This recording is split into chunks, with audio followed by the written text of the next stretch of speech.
Every day, baby. Every day. Every day. I wake up, my soul all night. Can't wait to wake up and study after studying all night. That's the soul, hungry. Hungry for knowledge. Not hungry for drugs, crime, doing wrong. No. The soul wants what it wants. The soul wants what it needs. It needs truth on a daily basis. On a daily basis. Okay, today we're gonna read out my Quran, and I got specific surahs that I want to talk about. Give you some knowledge about Ramadan, about these sacred months, about life, being good, fasting, all that. Okay? This is how we get busy with it. I want to say peace to all my people out there that tune in with me. Much love, much love. From the heart of Brent James. All right, now. Okay. How's y'all Ramadan? Is it moving good? I hope so.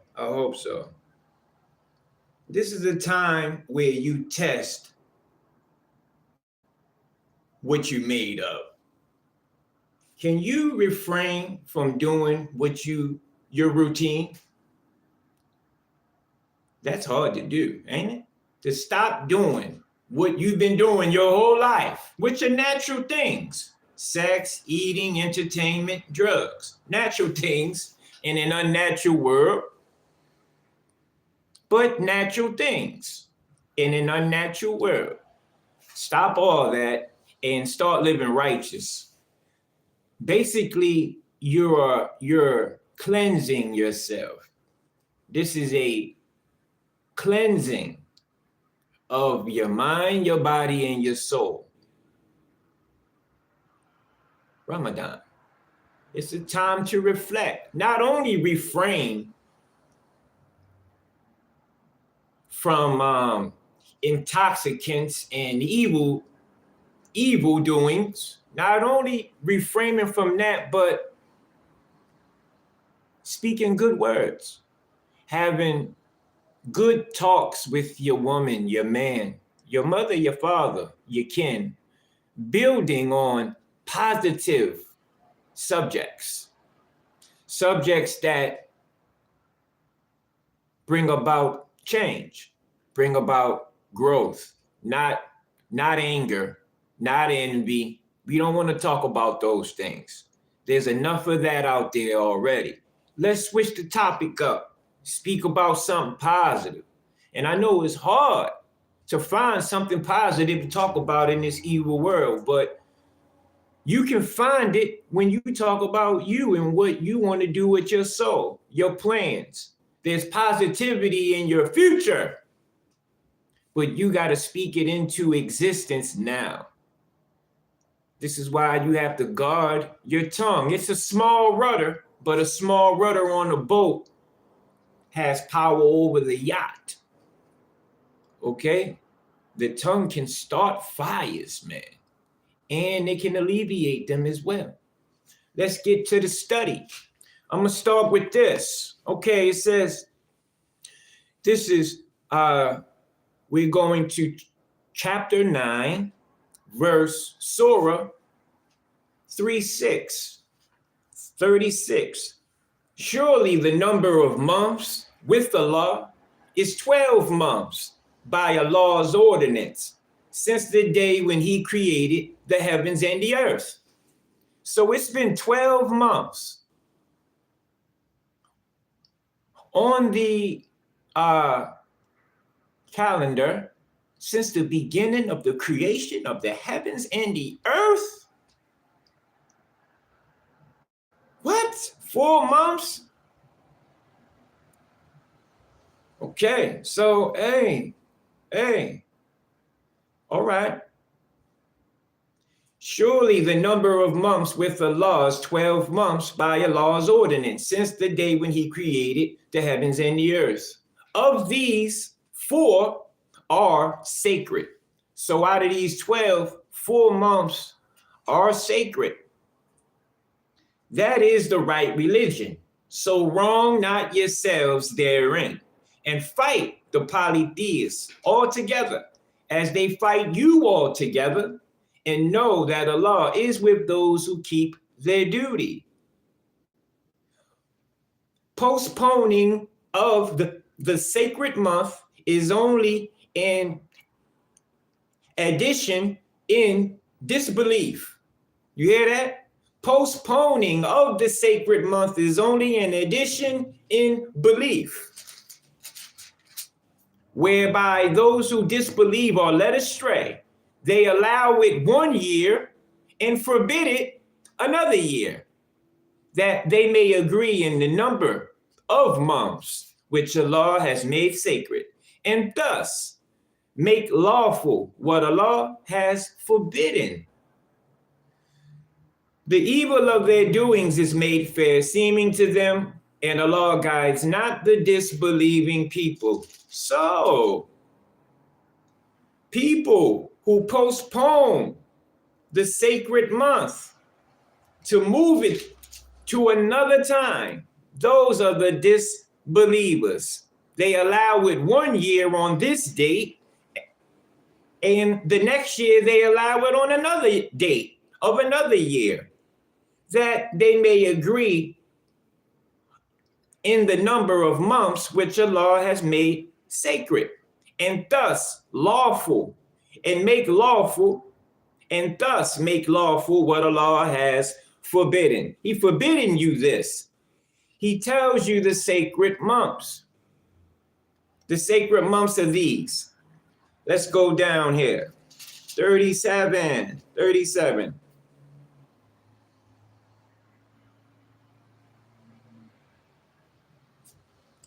I'll tell you the sacred months is January, July, November, December, not February.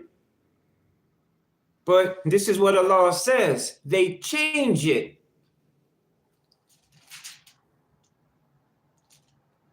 They change the month, the sacred month, the postponing of it.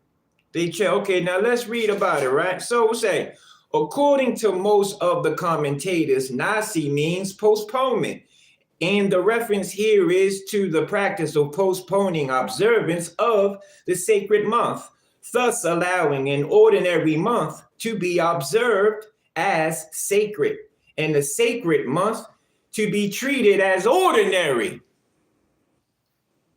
This is what the desert Arabs do. This practice interfered with the security of life, which was guaranteed in the sacred months, and is therefore denounced. According to others, Nasi means addition of a month, and refers to the practice of the intercalation of a month every 4th year.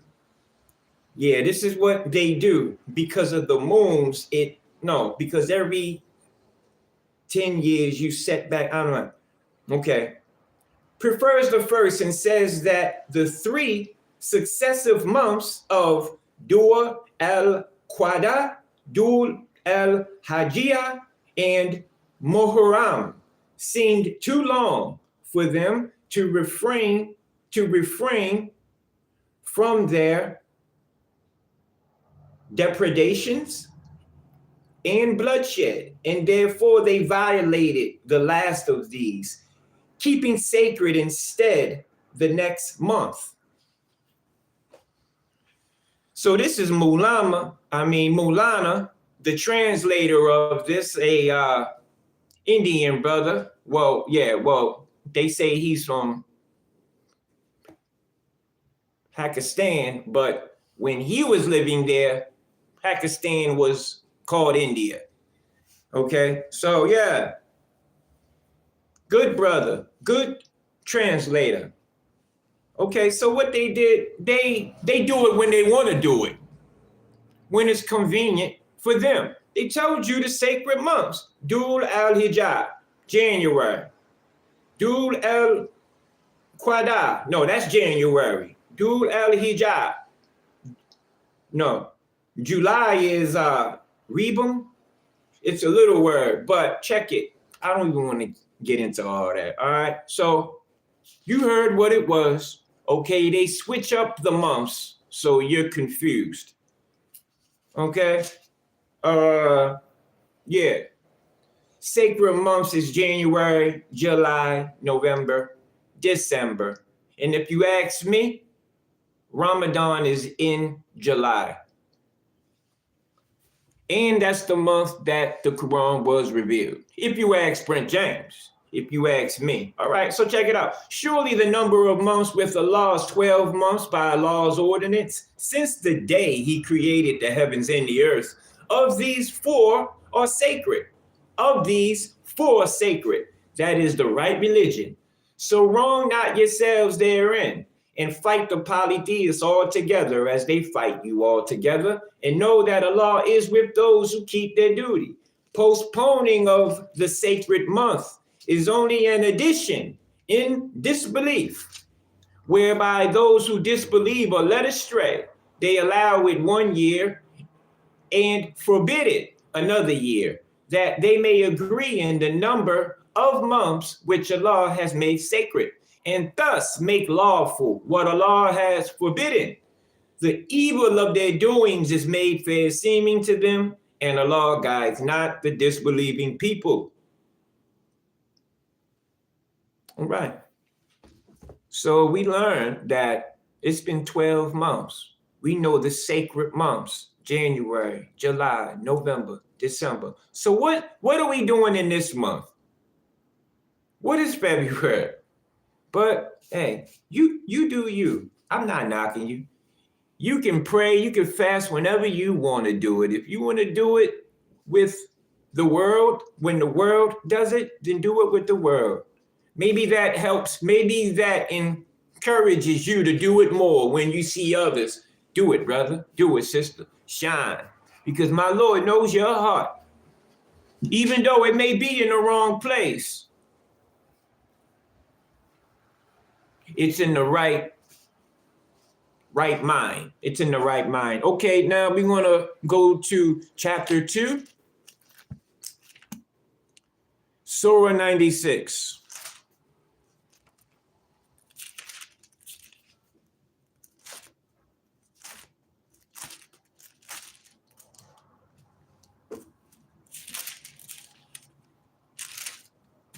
Okay. This one reads, it's called Section 2, their enmity to the Prophet. Say, whoever is an enemy to Jibreel, for surely he revealed it to thy heart by Allah's command, verifying that which is before it, and the guidance and glad tidings for the believers. Whoever is an enemy to Allah and his angels and his messengers and Jibreel and Michael, then surely Allah is an enemy to the disbelievers.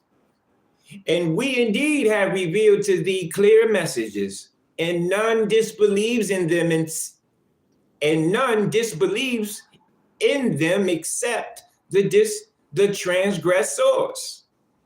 Is it then, whenever they make a covenant, a party of them cast it aside? Nay, most of them have no faith. And when there came to them a messenger from Allah, verifying that which they have, which is the Torah, a party of those who were given the book through the book of Allah behind their backs as if they knew nothing. And yeah, check it out. Yeah, that's it. Stop. Boom. So, you an enemy to Jibreel, you an enemy to me. You an enemy to Michael, you an enemy to me. You an enemy to Allah and his messengers and his angels and his books and his signs and his mercy and his guidance. Then you an enemy to me. I don't take you for a friend. I don't. All right. And when there came to them a messenger from Allah, verifying that which they have. What is verifying that which they have? The messengers come with a scripture. Some come with the book too. Okay? It's the same message as their book, but they betrayed their book. So why would they look at this book when it's the same book, just an add-on? It's the same book, just modified. Okay? Why? Why when they know the truth, they act like they don't? And they toss this book, what they was given, the Torah, they put the Torah behind their back and act like they dumb. They don't know what we talking about when we speak in this book to them. Why they do that? You know why they do it? Because they think if they play dumb, that sin on them don't count, because they just don't know that. Yo, man, it's ridiculous. You can't play dumb. You think you can play dumb with Allah? All right, let's move on. So, yeah. Okay. Jabril, all right, 296. I did that one. Yeah. 296. And thou wilt certainly find them the greediest of men for life, greedier even than those who set up gods with God. One of them loves to be granted a life of 1,000 years, and his being granted a long life will in no way remove him further off from the chastisement. And Allah is seer of what you do. The wealthy men in this world, they look for youth. That's what are they looking for? They looking for energy. That's their key. This is why they milk us of our melanin. It's power. So, he want to live for 1,000 years. This is all they want to do. All of them, since the beginning, they want to be immortal. They want to be immortal. This is what the snake told Adam. You'll be like the angels. You'll live forever. Mind you, Adam already lived forever. He was already immortal. Right? Didn't our Lord tell him, surely if you eat of this, you will certainly die. Before that, death wasn't in his report.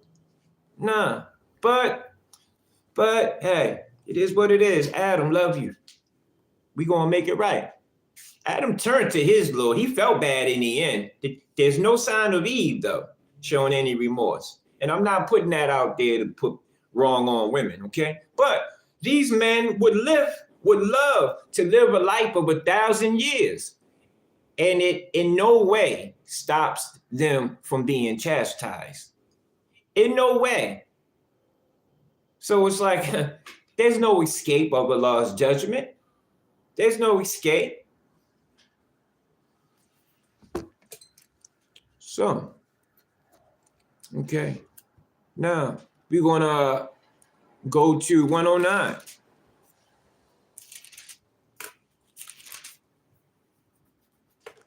All right. Many of the people of the book wish that you could turn back into disbelievers after you have believed, out of envy from themselves, after truth has become manifest to them. But pardon and forgive till Allah brings about his commandment. Surely Allah is possessor of power over all things. And keep up prayer and pay the poor rate. And whatever good you send before yourselves, you will find it with Allah. Surely Allah is seer of what you do. And they say, none shall enter the garden except he who is a Jew or the Christian. These are their vain desires. Say, bring your proof if you are truthful. Nay, Whoever submits himself entirely to Allah, and he is a doer of good to others, he has his reward from his Lord, and there is no fear for such, nor shall they grieve. So he's speaking about how the people of the book, which are the polytheists, those who worship idols, the Jews, the Christians, the Sabians, the Magians, they all wish that the Muslims and those who believe would turn back into disbelief. This is what they wish, and deep in their hearts, they wish they were Muslims. They wish they were chosen. And you know, the truth was made manifest to them, but they chose to disregard the truth and be led by their low desires. This is what they choose. And no matter what the messenger bring, no matter what Allah may do, they will always have an excuse of how they didn't do right. You follow your low desires, homie. That's what you do. You want it right now. Okay, yeah. So, but my Lord says, even though they act like this and they're disrespectful and they envy you, pardon them and forgive until I bring about my command and tell you what to do from this point on. That's what my Lord tells me. Okay. And keep up prayer always and pay the poor rate. That's charity, helping the poor. And whatever good you do, send before yourselves. You will find it with Allah. So whatever good that we do, the reward of it is not with the receiver of that good. It's with our Lord. So we can have it. We get our reward when we die or now. When do you want yours? You want it in the hereafter or now? Then ask him for it. You'll give it. He's telling you. All right. And those who say none shall enter heaven except if he's a Jew or a Christian, these are their vain desires that they tell themselves so they can keep on moving in their inordinacy. This is what they tell themselves. They make themselves out to be the shit when they're just shit. You know what I mean? Sorry, disrespectful word. Okay? And they know they ain't nothing. So, you know, when you're nothing, you can act like nothing and it won't faze you at all. This is why evil people can do the things that they do, because they don't respect themselves. They don't respect nobody. So evil is made fair seeming. I done seen people do some things, man, like, dude, are you human? What is really going on? Then they'll look at you like something wrong with you when they hurt you. But if you do that same exact act to them, oh my God, they will lose their mind. If you did what they do unto you to them, would they be able to handle it? Would they be able to handle it like you? No, they won't. They'll cut your butt off so fast. Yeah, you're the merciful. You're the understanding. You can see past their bullshit. Okay? You can do that. You have these skills, abilities. They don't. What you see is what you get with them. Okay, now, my Lord says, whoever submits himself entirely to Allah and does good, whoever believes in Allah and does good unto himself and to others, he shall have no fear, nor shall he grieve. He's good.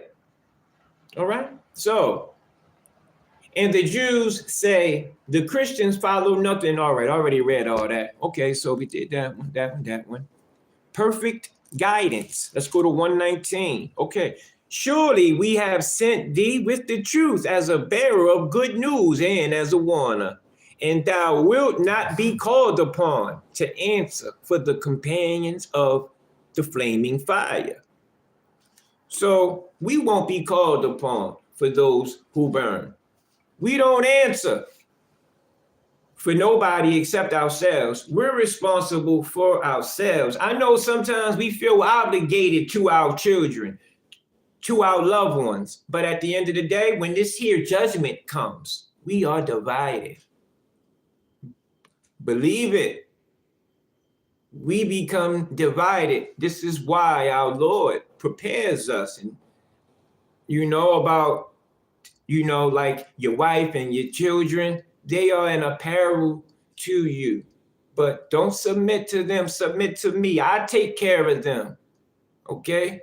He assures you this so you can make sure you're good. You're good. He created you not to be a father, not to be a husband, not to be a doctor, not to do technology, whatever job you got. He didn't make you for that. You made yourself for that. He created you to serve him. He made you to serve him. He created servants to serve. How do you serve? Through good words and good deeds. This is how the world turns and grows. We ain't been moving like that. We've been moving like every man for themselves. Every man for themselves. This is how we live. And if you don't have nothing, you are nothing. Why do you think when you meet somebody, the first thing that come out their damn mouth is, what do you do for a living? You know what I tell them? I live. I live for a living. Why they ask you that? Because they want to measure you. They want to measure you. Because depending on what you do for a living, how much money you make, depends on how much respect they give you and how much disrespect they give you. It all depends on, what do you do for a living? Okay? This is how they measure you. Motherfucker, don't measure me. Because I'll measure you. And I'll knock you down. I'll knock you down. I'll break you down to size. You heard? Be looking down on you. You be looking up. Then you be remembering, oh, my kids, my children. Because when you standing over them and you got the drop on them, the first thing they do is bring up their children. I got kids. Please, man, please. But a couple minutes ago, you took my stinger out the wall and you messed up my chili. And then now I'm over you. And then now all of a sudden you ain't tough no more. You ain't tough. Now you got kids. Now you got kids to get home to. But 10 minutes ago, you was speaking out your neck like you bad about it. But now you on the ground looking up. Now you got kids to get home. Man, go ahead with that, man. 119.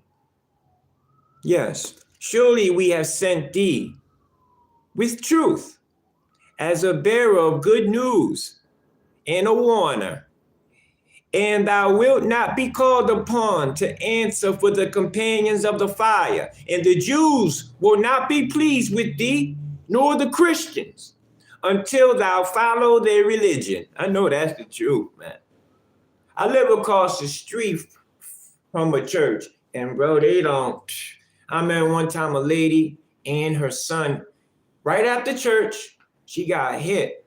Her and her son leaving church at the stop sign. The dude jumped the sidewalk. Mind you, the guy just came from the church with them. All three of them just came. He left driving. They left walking to go grab their car in the next lot in the plaza. Before they could even go in the street, this motherfucker almost hits me. Excuse my language, my lord. He almost hit me first because I crossed the street first. Then I looked on my left and seen him go past me and hop the curb. I watch all this. He rears onto the curb and hits these people. Two people, a mother and a son. And man, let me tell you, I never seen nobody get hit by a car. This was a little Jeep, right? I never seen this. They flew in the air when he hit them. He hit them head on, right in the middle, because the dent was in the middle of his hood. So he lined up, boom, foul. He's a devil. I'll tell you what I told him after it was all done. He was a devil, man. And you know what? They let him go. But if I would have did that, they would have put my ass under the prison in a supermax. Okay, but check it. I'm watching them fly in the air. Mother and son flying. And we talking 40 yards. No, 30 yards. About 2 stories high in the air, turning. Then they land. Boom. They land on the ground. And I'm watching this all from the back. So they land. Boom. He hit them. Boom. They flying. They land. Excuse me. He runs them over. Yeah. Yeah, man. Yeah. He runs them over. When they land from the sky, I watched them come out the bottom of the Jeep. Tumbling. Both of them, mother and son, they stayed with each other the whole time. In the air, on the ground, under the car, coming from back to car. They was like holding to each other, man. The son, the guy kept driving forward. And I'm like, what? He ain't even stopping. The son jumps up. He just got hit. He just jumps up. He's in shock. He don't know. And this kid was like a football player. He was a big white boy, big, healthy boy. You know what I'm saying? And he's about 18. He jumped up out of shock and ran down the guy in the Jeep. Ran him down and was like, and boom. And mom's is laying on the ground. Mom's is on the ground now. And she is twisted up. And she had her Bible, her purse, all her papers was scattered all over the thing and everything. And you know, and man, she's on the ground. Her son's running after the guy. He stops. He gets out the car. The son is running up and down. And I'm like, and his mother's on the ground, reaching up in the sky with her hand like this. And I'm standing right there because this is happening right at my apartment building. And I'm staring at the mother. I'm watching the son pace. And then the guy that hits them walks over to me and he says, "What's their problem?" "You just ran them over. You just hit them, OG. Damn, OG. You retarded, OG." And that's what I told him, like, no apologies? Do you see the coldness? Mind you, just leaving church. Now, none of the people came over to see if she was okay, not even the reverend. Nobody. So this woman's there, laid out on the ground. There's blood under her that's spreading because she's leaking, right? So she's reaching up in the air, maybe with an angel reaching for her. She was reaching for something. I didn't want to grab this woman's hand. This ain't my woman. This ain't my mother. But I'm standing behind her. Like I'm put in this situation. Brent James, I'm always put in stuff like this. Always, man. And I tell her son, "Hey, yo, come here, man. Grab your mother." Stupid. He's moving. My mom. Come here and hold your mother's hand. And he never came over. He was so in shock. I don't knock him, you know. So I'm going to tell you the rest of the story and we going to get back. So I'm watching this woman in need. This is a stranger coming from church. She just got hit by a Jeep. She's reaching up in the sky. She's leaking blood. I lean down and I start to talk to her. I tell her, "You okay, sweetheart? You gonna be all right. You in God's hands. I'm here with you. Just stay down. Stay down, baby. You gonna be all right. You got this." She kept trying to get up, but her chest was just moving. Her head wouldn't come. You know what I mean? because it was split and her meat was, oh man, look bad. Look bad. Remind you, she had a cut on her thigh, man, where it was just a flap of goddamn flesh like that deep. It must have happened when the Jeep ran her over, man, and maybe the muffler just cut into her thigh, man. But I was holding her head, so she kept falling, booming, banging her head and bringing out more blood. And so I held her head steady, and I just talked to her. And I didn't hold her hand, I just held her head with both my hands so she wouldn't bang her head no more. So boom, she's there, and I'm rapping to her. Then the medics come, and these medics are young kids, and they look like they don't know what the hell is going on. The look that was on their faces was no love, like void of any emotion. And I really saw that in them when I looked up, because one of the medics threw a neck brace at me, while I was holding her up. And I'm like, the fuck you throw it at me for? You put it on. I was just taking care of her before y'all got here. Now she here, now you handle it. But he's on some, hey, nigga, you do it. And the face and the vibe, man, like I wanted yo to smack them. You know what I mean? The MTs, it's like I've never seen so much cold-heartedness, right? So the cops come and everything, woo. Nobody from her church comes over to check up on this woman. Nobody comes. But I'm there, and I take care of her. And she survived 6 months in the hospital, few surgeries. She survived. And I see them sometimes. They don't speak to me. I don't even think this woman know that I helped her. Okay? But I see them all the time. The same dude that run them over goes to the same church. He's over there too. And I be seeing them here and there, and the mother and the son will look right at me. Then they'll look away and just keep moving. I'll be like, all right, it ain't no problem. Like, I don't want no thank you or nothing, but you can at least acknowledge me and say hi, yo, but that's okay. I'll have my reward with my Lord, you know? See, I can't hold that against them. She didn't ask for my help. I provided my help. And when you provide help, you can't expect nothing back. And when you don't get something back, don't get mad, okay? Do it out the kindness of your heart. Yeah, man, it might hurt you, but hey, don't let that hurt turn into hate. Know the difference between hurt and hate. It's a difference, and they get mixed up a lot. But that's just one of the scenes that I've had out here within the 4 years I've been in Maine. Few more other things too, but I ain't gonna get into that. Let's get back to the wisdom. Perfect guidance. Yeah. And the Jews won't be pleased with thee unless you take their religion. And I'll never follow their religion. I'll never worship idols. Never. 2:138.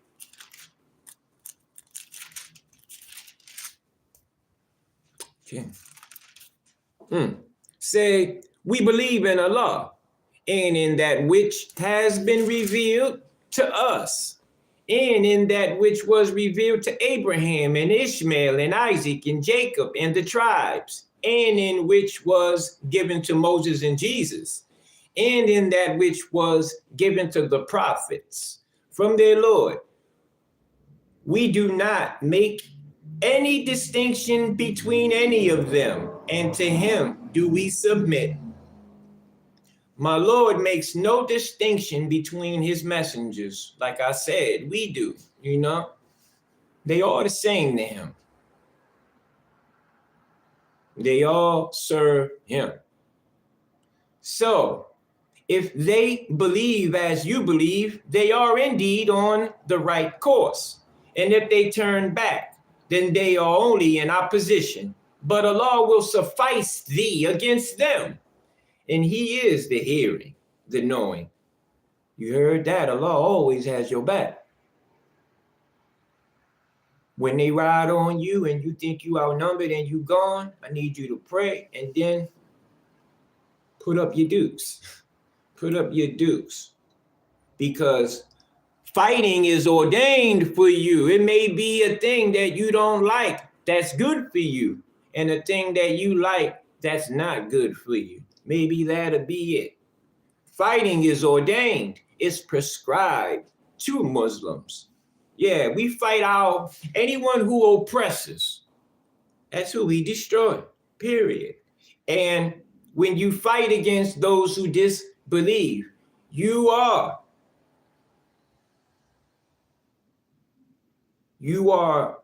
given help from Allah.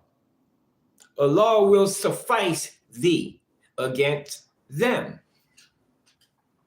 And I believe that. I've seen it. I went through it. I've fought them physically when I shouldn't have walked away alive, but I did. Why? Not because of me, because my Lord sufficed for me against them. That's why.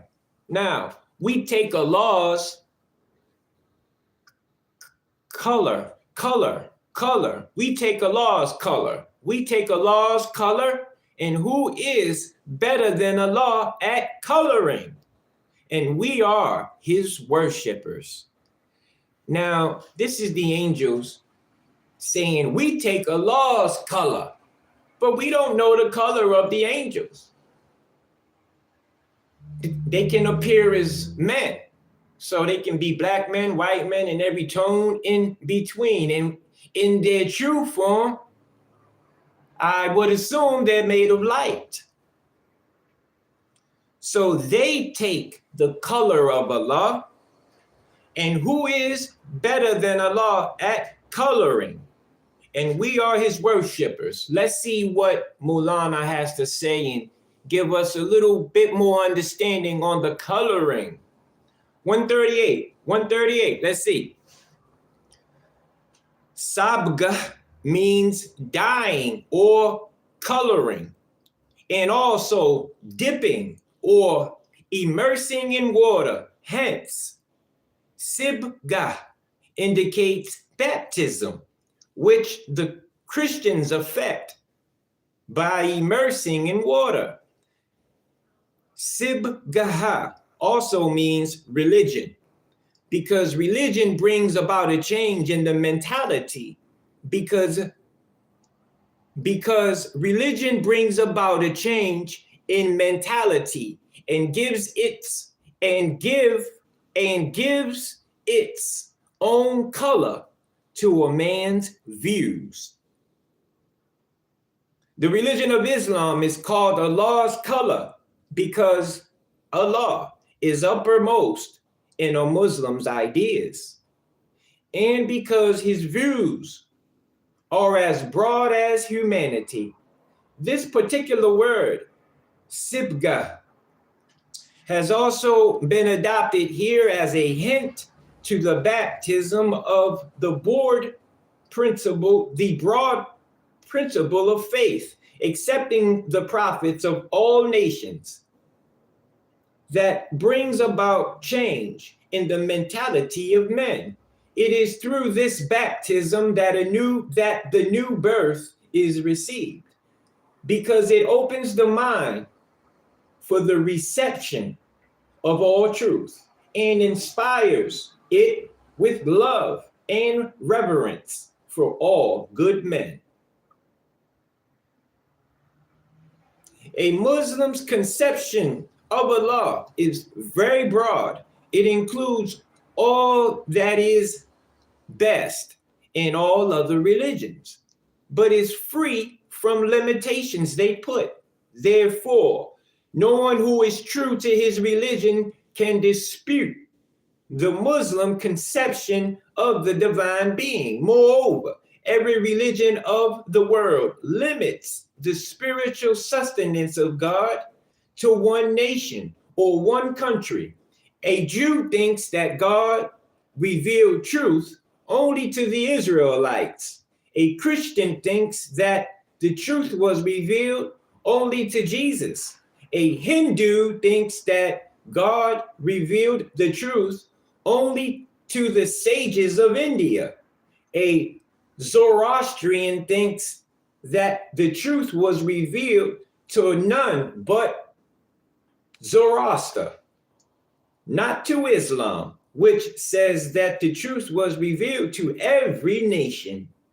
Every nation thus accepts partial truth, only that part of the truth which was revealed to it. But Islam accepts the whole truth. The interrogation here is simply to reprove the Jews and the Christians, for the Jewish claim was only acceptance of the Jewish law could save man. And the Christians claim that none could be saved unless he accepted the atonement of Jesus. They are told that their ancestors, who were prophets, were the followers of neither one nor the other. Islam was, in fact, a reversion to the simple faith of sincerity, the faith of Abraham, and the immediate followers and descendants. There are people, those are people who have passed away, and for them is what they earned, and for you is what you earn, and you will not be asked what they did. Allah's color. Now, the color of Allah, they basically saying that it's the immersing, how you think, the sublime thoughts, okay? Not skin tone. Skin tone. That's what your mind goes to, because we raised up in a racist world where it's all about your skin, your flesh, and the color of it. We want to say Allah is black, but black is not a color. It's the origin of that which all colors originate. Comes out of black. Yeah, red, yellow, blue, orange, green, all that. White, beige, all that comes from black. So black is not a color.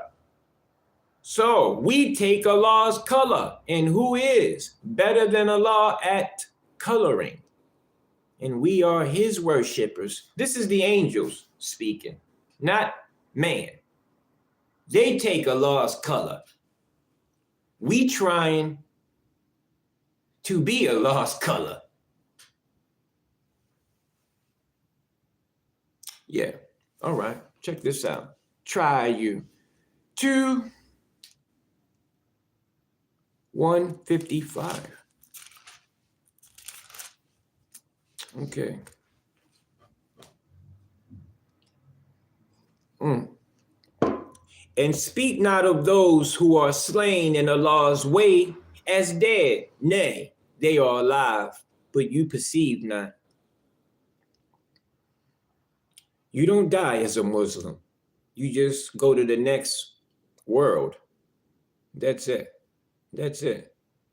You better not die unless you are submitting ones. Don't die a disbeliever. Don't do that. Don't live a hard life here and then die in disbelief. Don't do that. Die a believer, please. And we shall certainly try you with something of fear and hunger, and loss of property and lives, and fruits, and give good news to the patient. And so my Lord tries you with hunger, homelessness, loss of property. He tries you with lives, death. You might lose your mother. You might lose your father. You might lose a child. These are trials that my Lord try you with. And we shall certainly try you to see what you're made of. That's the whole point of putting you through the fire. See if you're going to run or stay in it. I stayed in it because I'm true to my Lord no matter what. No matter what. You're going to try you. You're going to try you with your money, with your wealth, with your women, with your kids, with your property, with your life. He might make you sick and have you in the hospital alone. What are you going to turn to then? You're going to turn to Allah. Okay? So he tries us.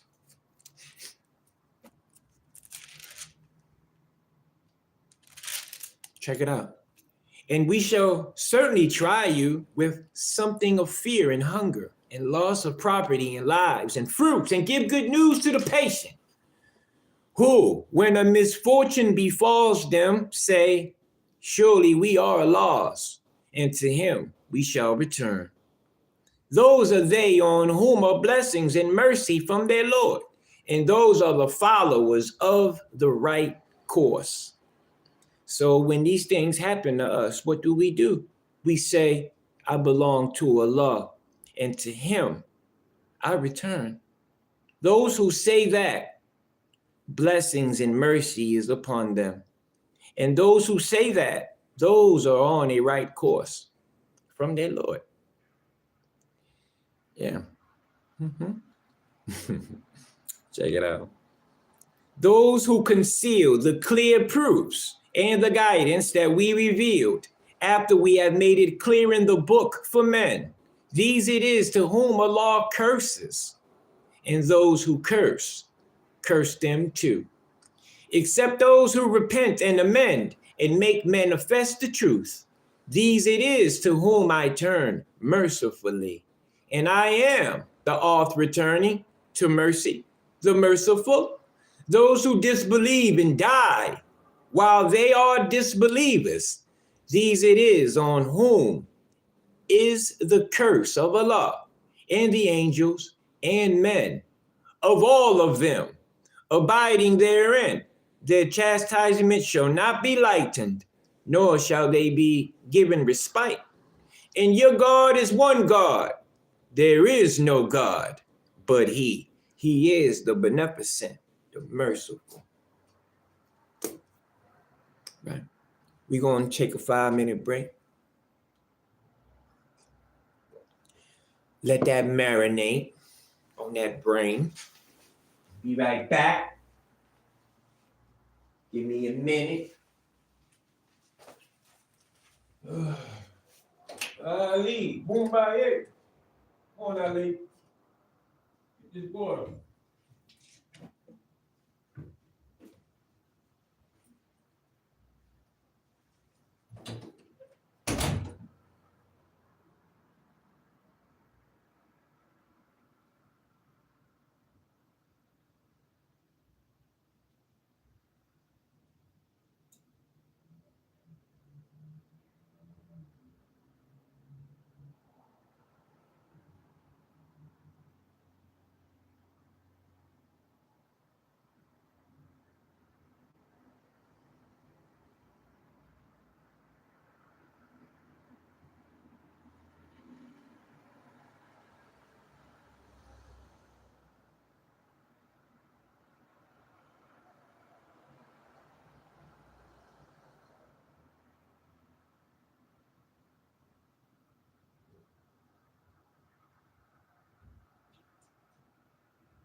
All right. Told you I ain't gonna be long, right?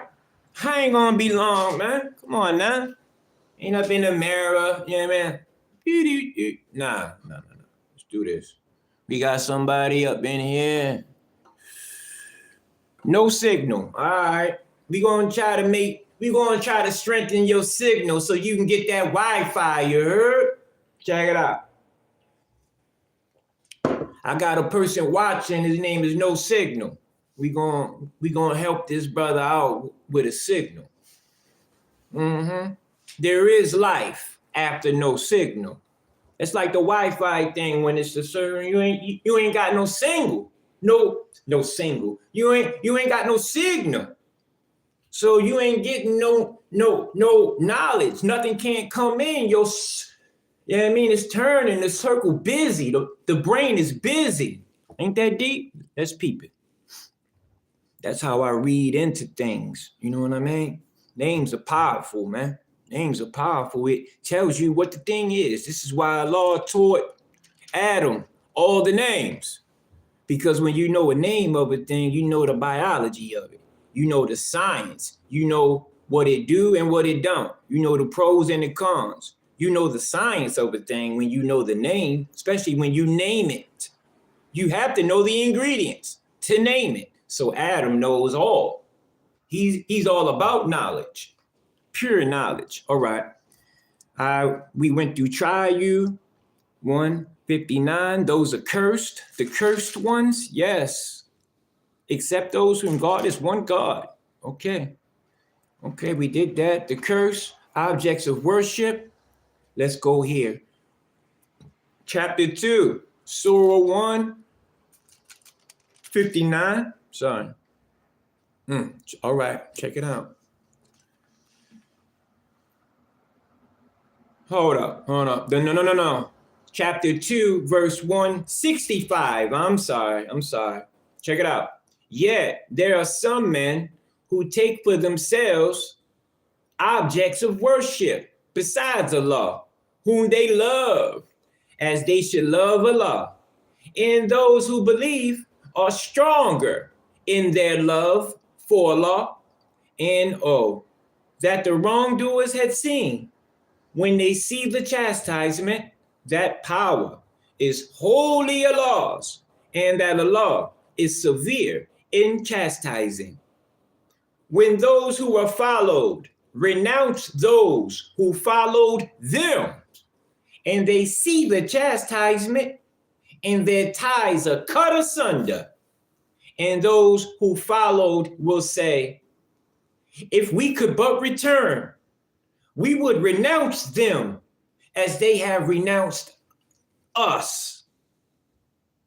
Thus will Allah show them their deeds to be intense regret to them, and they will not escape from the fire. Whew. So, people that you follow that are leading you wrong, you both gonna be in the fire mad at each other. The blind leading the blind. So who gets more of the punishment? The one who knew the truth and chose to lead you blind, or the one who didn't know nothing, who was without knowledge and chose to follow you because of your gilded speech that you manipulated with? Which one is in more worse of a condition? The first. Because he knew what he was doing. Okay? Shame on you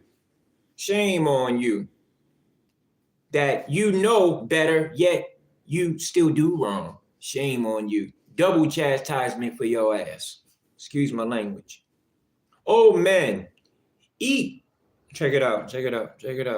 Yeah, so check it out. Why do men worship idols? Yet there are some men who take for themselves objects of worship besides Allah, whom they love, as they should love Allah.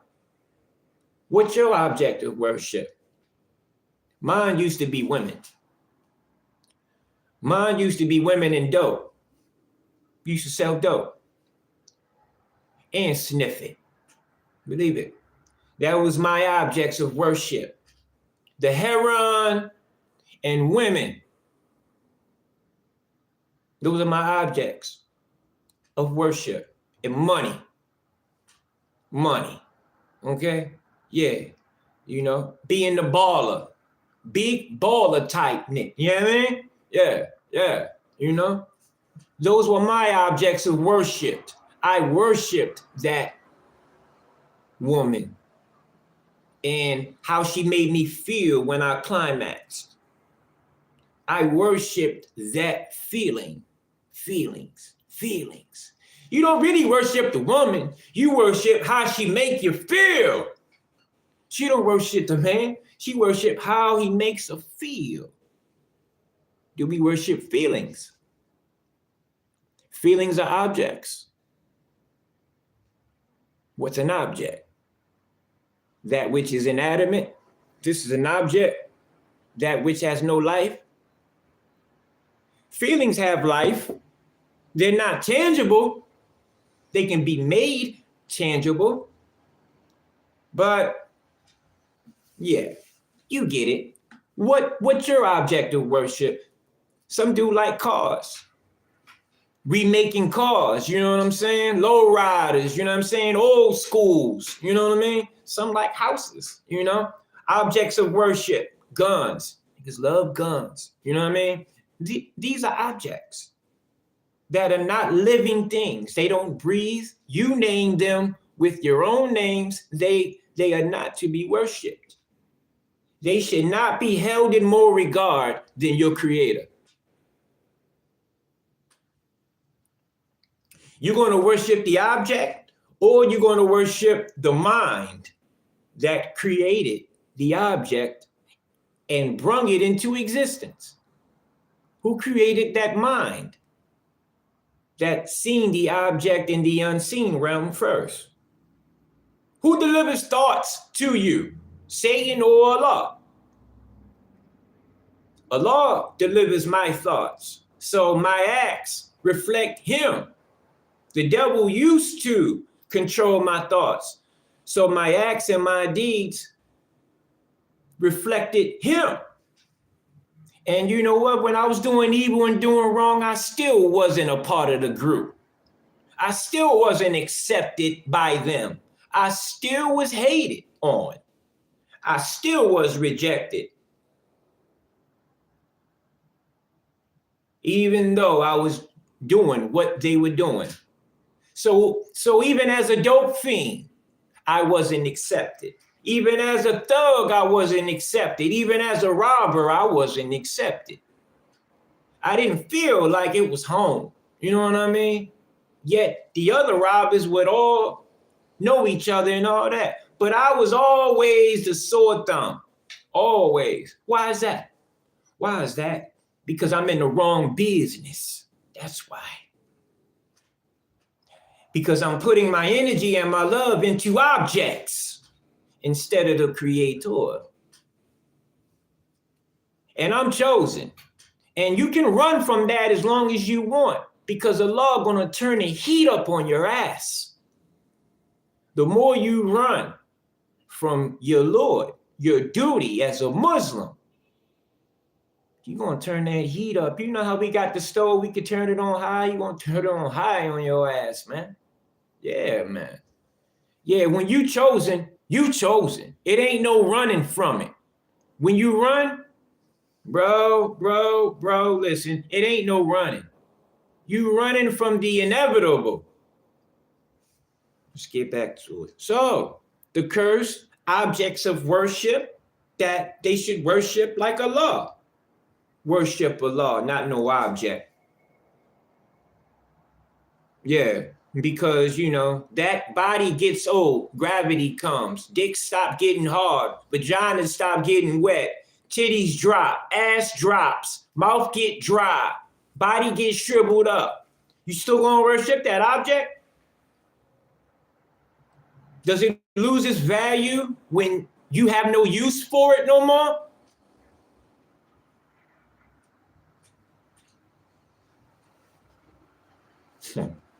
At one point, you worshipped this woman.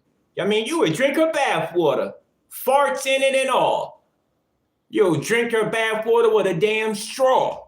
Yeah, you would.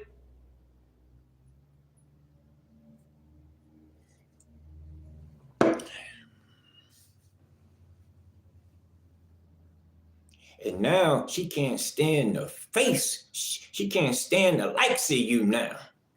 You have worshipped her so much that she despises you as a man. Women enjoy it, but don't respect it. They enjoy the masculine worship of men, but they don't love it and they don't respect it. And in my world, respect is stronger than love. I'd rather have respect than love. Any right-minded man will take respect other than love. We'll get to the love. It'll be plenty of time for that. But this respect thing, this has to be mastered for us to grow. And if we don't know how to respect, we're going to learn. We're going to learn through each other. How? Through trial and error. I'm going to speak up when you do something that rubs me the wrong way. And I'm going to speak up not in a rude way to put you down, to make you feel like everything you do is wrong. No, I'm not going to say it to you like that. I'm going to say it to you with love, in a way of compassion and understanding, because I love you. Last thing I want to do is hurt you. But if you're doing things that bother me, it's incumbent on me that I tell it to you. Not in a rude way to make you feel uncomfortable, undesirable. That's when you do wrong, my boy. Know how to speak your words right, with the right tone, with the right energy behind it. Because women pick up on energy. You could be saying anything out your damn mouth you want, but she's listening to your energy. She's listening to your spirit, your eyes. She's watching everything, and it don't match up with the words coming out your damn mouth. Your words and your actions don't meet. They don't match up, bruh. They don't got the same effect.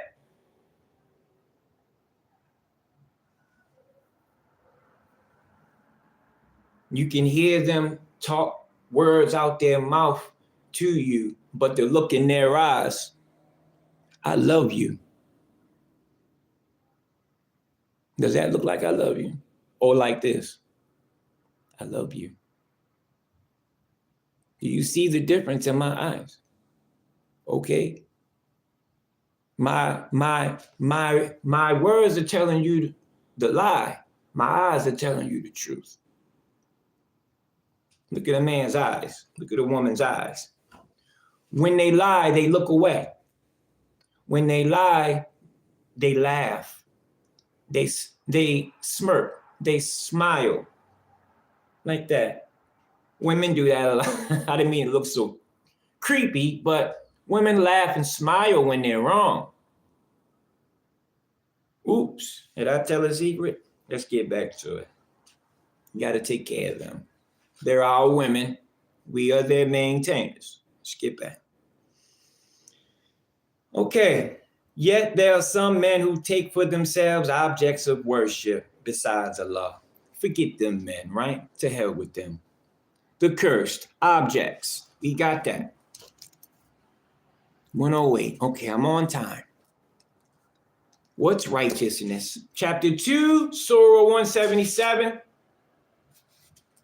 It is not righteousness that you turn your faces towards the east and the west, but righteous is the one who believes in Allah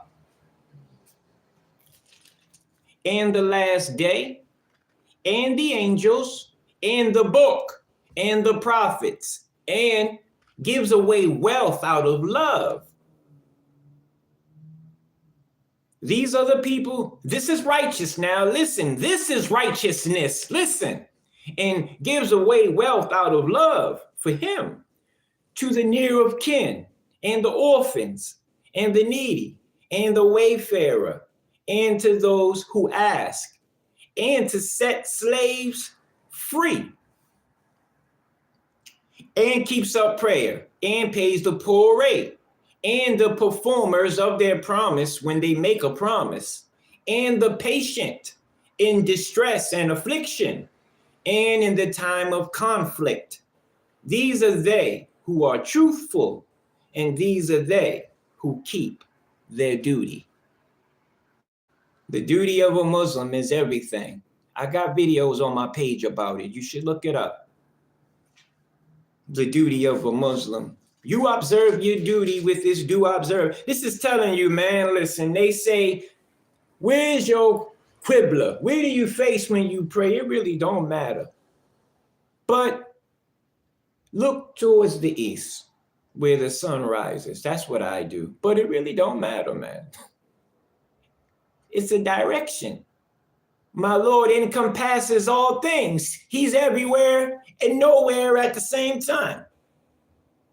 He knows your heart. It ain't about, see, these little minute things drive people crazy and it discourages them from being worshiping. Because the one that's telling them how to do it, they always tell them to do it like them. Follow them. Do how they do it. I'm not doing that with you. I'm telling you what it says in the book. Then you apply it with your understanding on what I'm telling you. You apply your understanding to it. Then you perform it. And if it's not right where you think it's not fully complete, message me. Message your brother. Ask, yo, when I do this, whoa. But yeah, man, listen, you don't got to do it how I do it. I'm just telling you how it was told to me how to do it. This ain't Brent book. This ain't my way. I don't move like that. There's a lot of them out there that move like that. Whereas though you don't do it like me, it don't count. You don't do it like me, it ain't right. If you don't do it like how I do it, you're going to burn. Who the hell would say that to somebody? Somebody weak. Somebody who never had nobody follow them. See, I've been a leader in my life. I've led men. I've led women. I know how that feels. I know how fame feels. I know how it can consume you. I know how it can make your head big. How it can make you think more of yourself when you're really like this, right? People who talk stupid shit, they really are people who fell by the wayside in reality. They never entertained. They never was a leader. They never was looked upon to provide and protect and guide. They never did these things for nobody. So who are they to instruct anybody on doing anything? All they did was leave their parents home because they didn't want to live under their father's rule. They got married and then, because they can't make it on their own. No. They got to get married. Then they work off the woman. And then it's just a damn down spiral. Just because no knowledge of self. And you live in a lie. A lot of y'all live in lies, man. So much so that you have been convinced that this is the truth.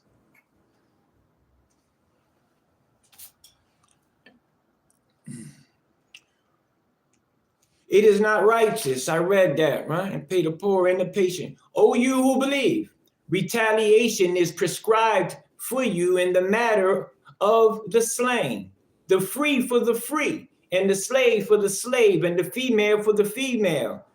But if remission is made to one by his agreed brother, prosecution for blood wit should be according to usage, and payment to him in a good manner. This is an alleviation from your Lord and a mercy.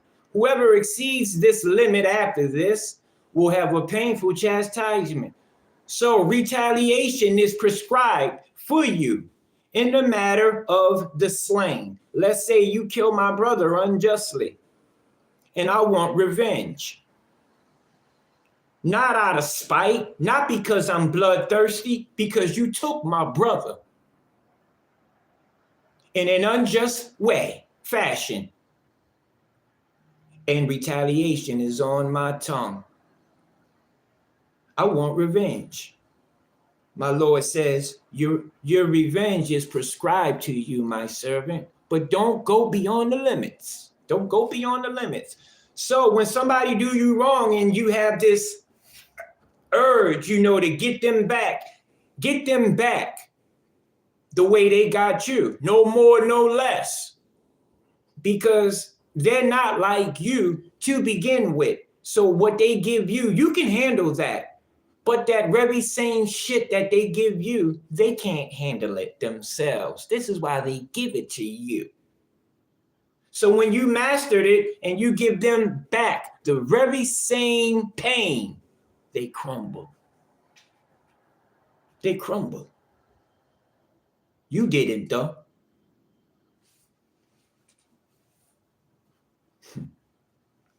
So my Lord says, I'm with you. No, check it out. Revenge is okay. It's okay when it's done in a respectable way. You take my life, you take my people, I take your people. Okay? Now, if I take that person's life and someone in his family has a problem with it, I have to pay some sort of remission for taking that life of their bloodline. So whatever they want, whether it's money or payment, they want whatever they want that could make it level, that can make this deed in their eyes okay with them. Okay? That is permitted. That you make payment in a goodly manner. Okay? This is why, because when you done wrong and you want to do wrong back, a lot of us are scared because we know that we're with Allah, and because they do us wrong, don't give us the right to do them wrong back automatically. So we feel like we're going to get punished if we serve revenge. But no, my Lord telling us right here, I ain't going to punish you for giving back to them what they gave you. No, I'm going to help you destroy him. Ain't Allah the best, man? Man, isn't that a lot off you? Right? Because nobody want to take a life. Nobody wants to take a life. But if they took a part of life from you, if they take a piece of your life, which is your child, your wife, your friend, your brother, that's a piece of you. That's a piece of you that dies along with them. You can give that back to them and won't burn in hell for it. Actually be helped. Meaning, if you get caught, you might win trial. You might never get caught. He might make the police, you blind to the police. For the rest of your life, walking around with a warrant, looking for, you know what I'm saying? You know, he might help you in the court. Not guilty, boom. You know, he'll help you in the prison, because when you go in there, the person you killed, his people will be on your ass if they love him in any sort of way, especially if you a punk. They really gonna ride on you because you easy prey. Okay? So, but it even helps you with them. My Lord helps you with that, because once you have beef and it's cooked and it's ate, man, that beef is always there. It's always there. That beef always lingers, homie. There's somebody in the family that's still not liking you for what you did to them after they did it first to you. I never understood that. Why can't you take back what you dish out in pain? Why is it when you do it to me, I had it coming? Yet when I do the same thing back to you, you're a victim. I gotta go to jail. I deserve the electric chair. Like, this is why my Lord says, you know, destroy them. Excuse my teeth, man. I wish I could smile, man. I used to have a big ass, beautiful smile, boy. For real. Motherfucker hit me in a bottle. Hit me with a 40 ounce in my, knocked my joint out, man. From the back. I'm chilling, come from the back with a 40 ounce of Steel Reserve. Boom, hit me in my mouth with it.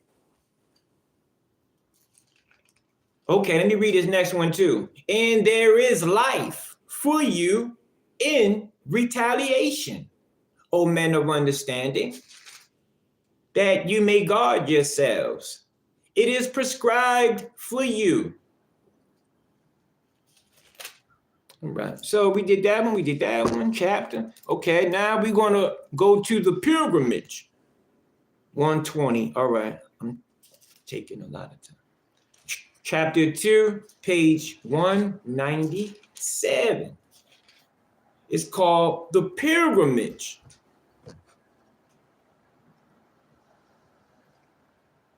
We're going to make learning fun.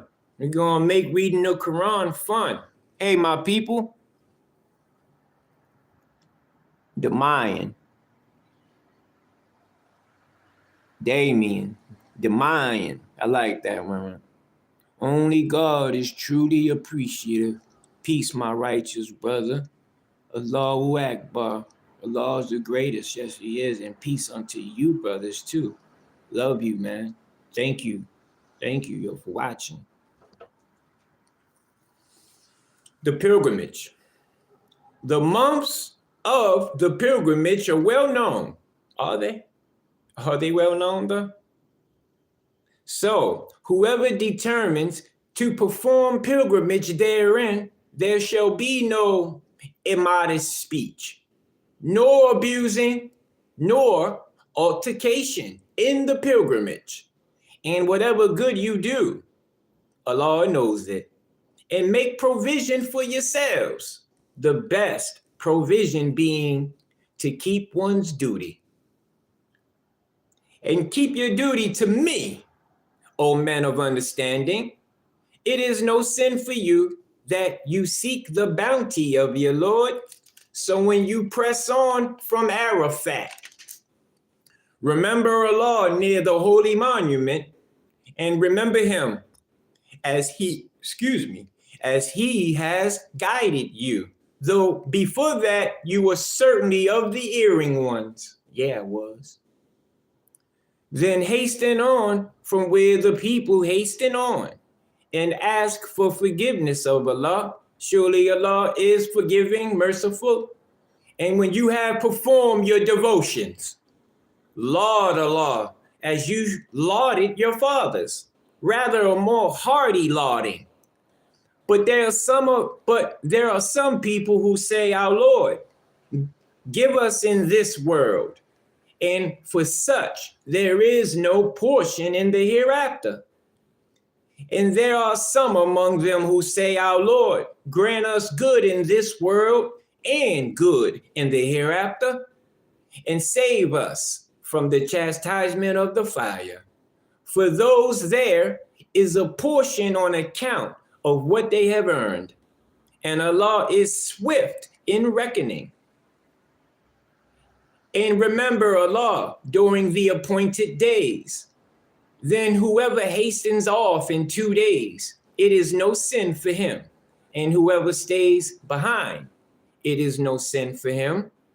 For one who keeps his duty, and keep your duty to Allah, and know that you will be gathered together to him.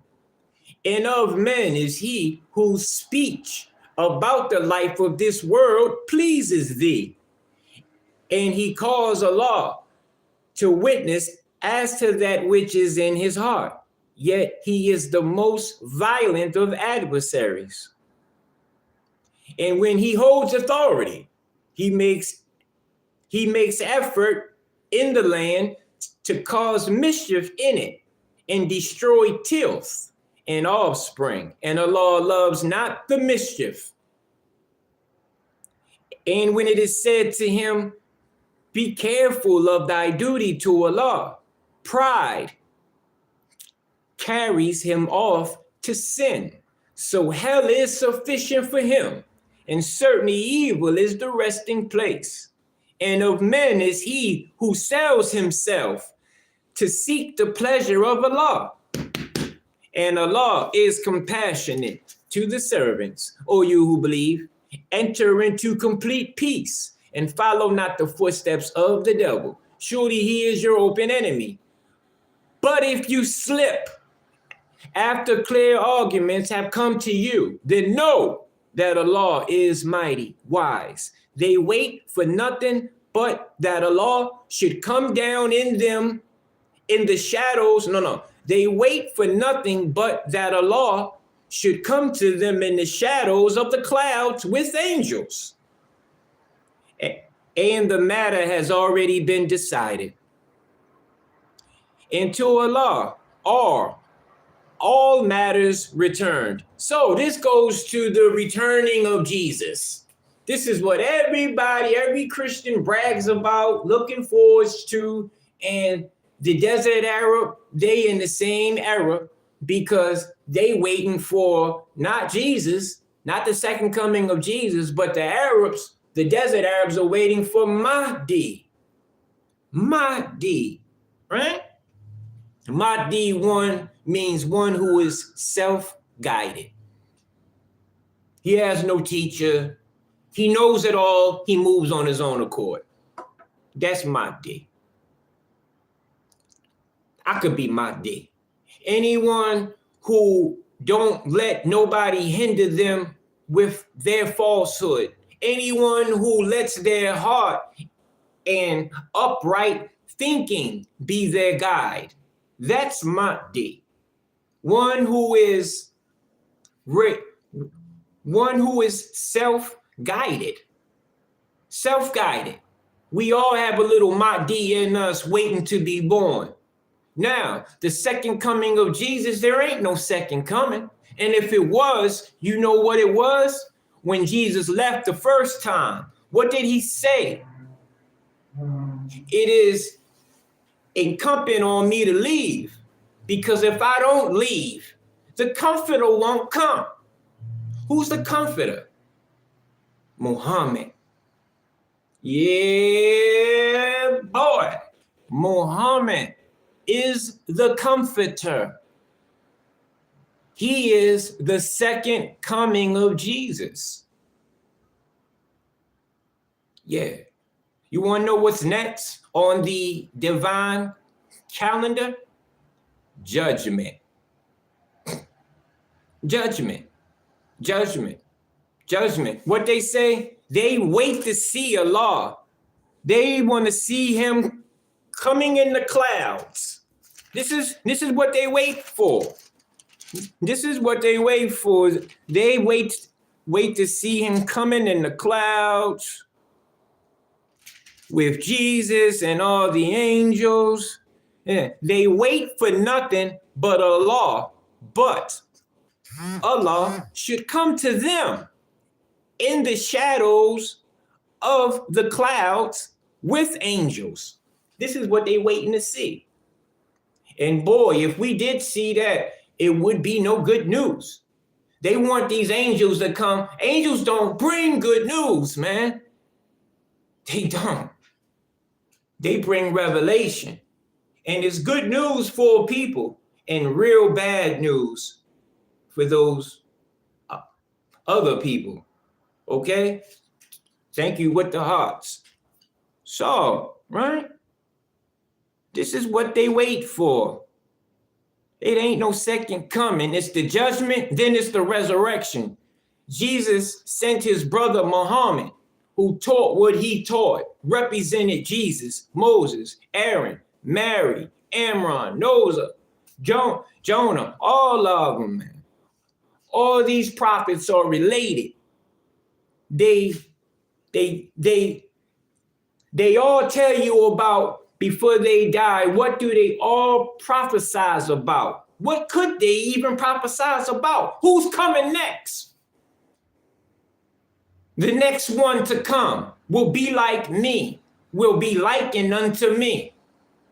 He will do this, but when he comes, and you know, he comes with a book that matches up with what my Lord already gave you, and he's telling you, hey, we got the same book, kind of, you know what I mean? Yeah, woo. What do you do when he comes with the book? You say, what's that you got? That's enchantment.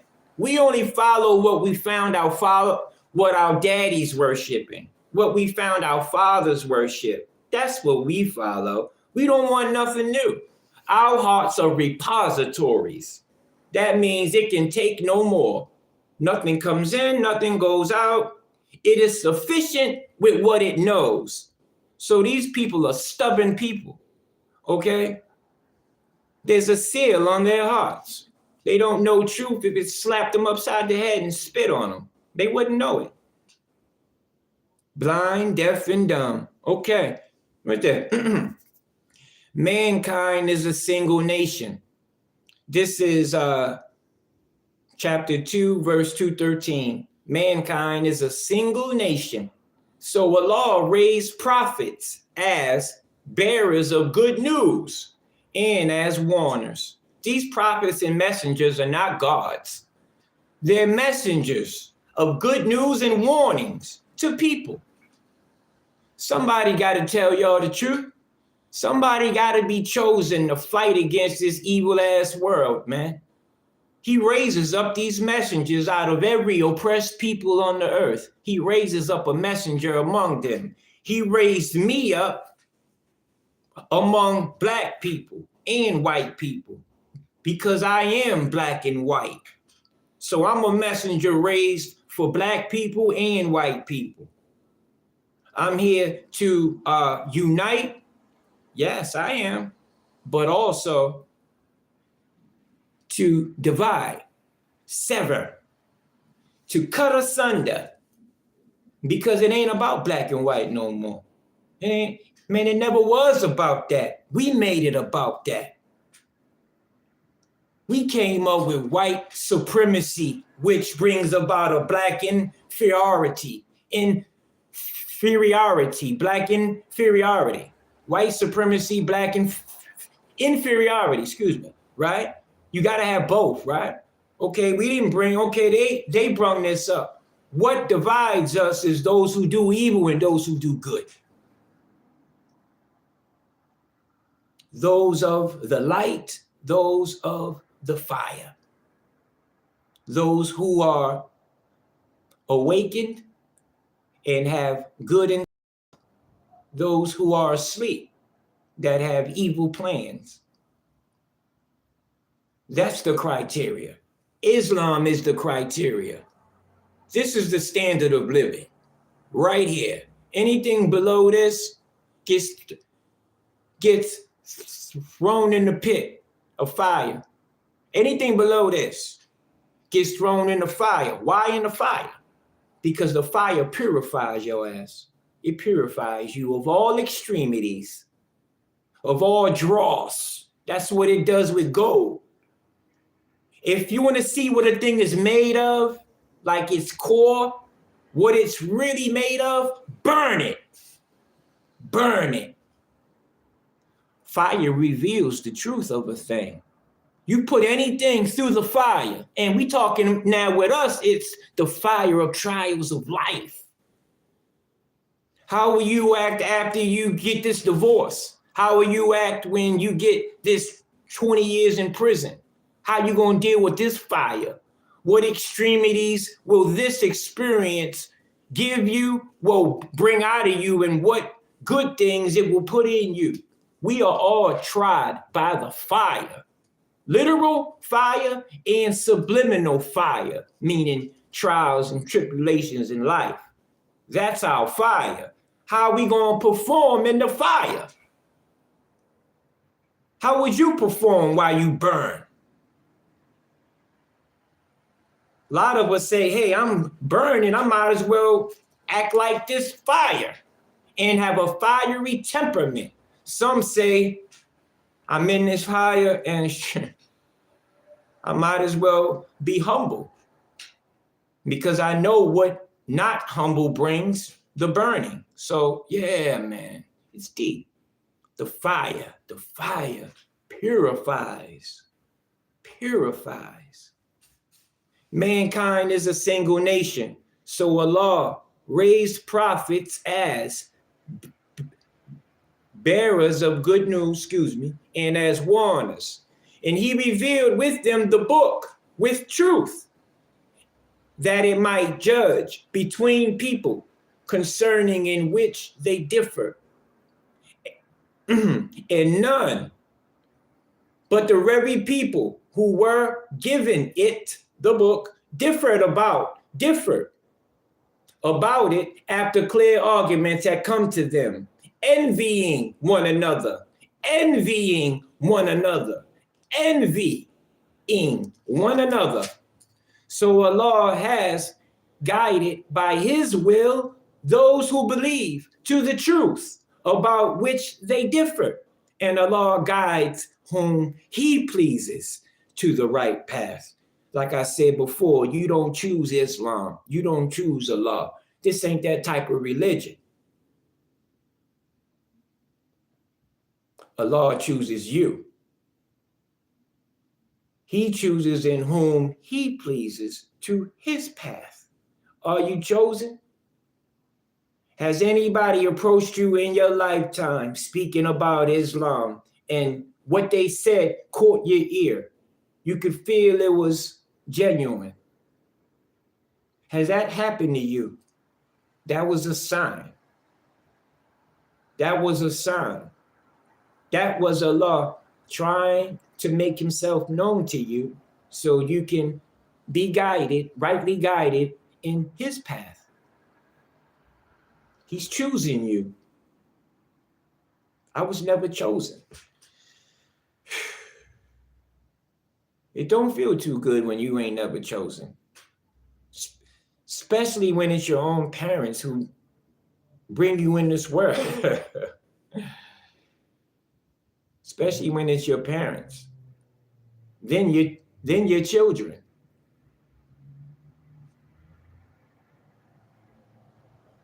I've never been chosen. In school, I was always chosen, but last. Always, right? But Allah chose me. Due to their not choosing me and this world rejecting me, not choosing me, proved to me that I am chosen by another. If I'm not respected and loved here and I'm hunted daily here in this world's life, then I'm not a part of this world's life, huh? I'm a visitor. I'm a soul visiting this earth in a body, laying down the goal of my soul, whatever plan my soul had organized before it jumped into my body. I'm living out that plan, that goal. And it's not about learning. It ain't all about how much knowledge you can attain. It's about reading this knowledge and this knowledge reawakening wisdom in your DNA. We know everything already. It's all in us. It's a thing of remembering. This is why knowledge of self is so important. Because it's all in you, baby boy, baby girl. It's all in you. Knowledge of self.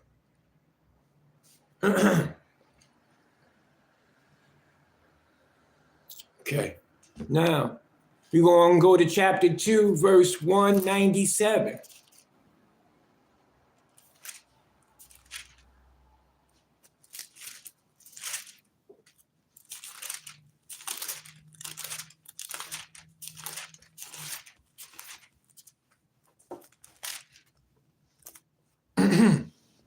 This is called chapter 2, Surah 197.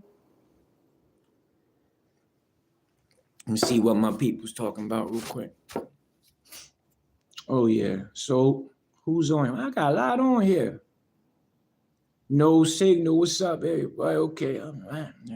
And they said, believe on thy Lord Jesus Christ, and thou shalt be saved in thy house. Yeah. You can believe. Yes. Believe in Jesus, man. Yes. That's no problem, man. Because when you're doing that, you're believing in his creator. You know, like it's a chain reaction, man. Like if you believe one, you believe all of them. All the messengers, all of them, all those who are sent by Allah, They're all the same.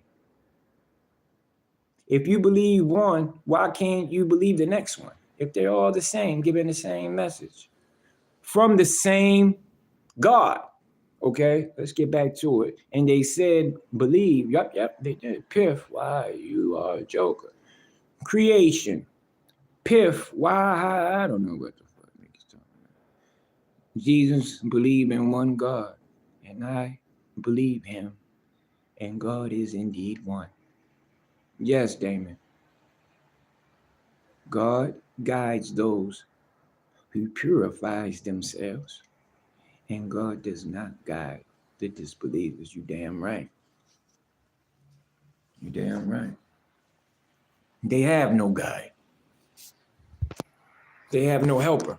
Without a law, you don't got no helper. Now let's get back.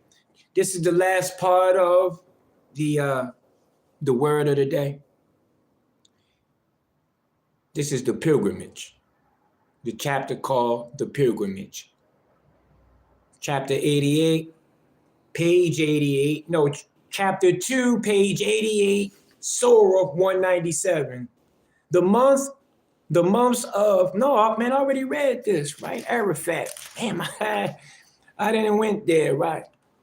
Excuse me. People who differed about it, mankind. Yeah, that was so heavy.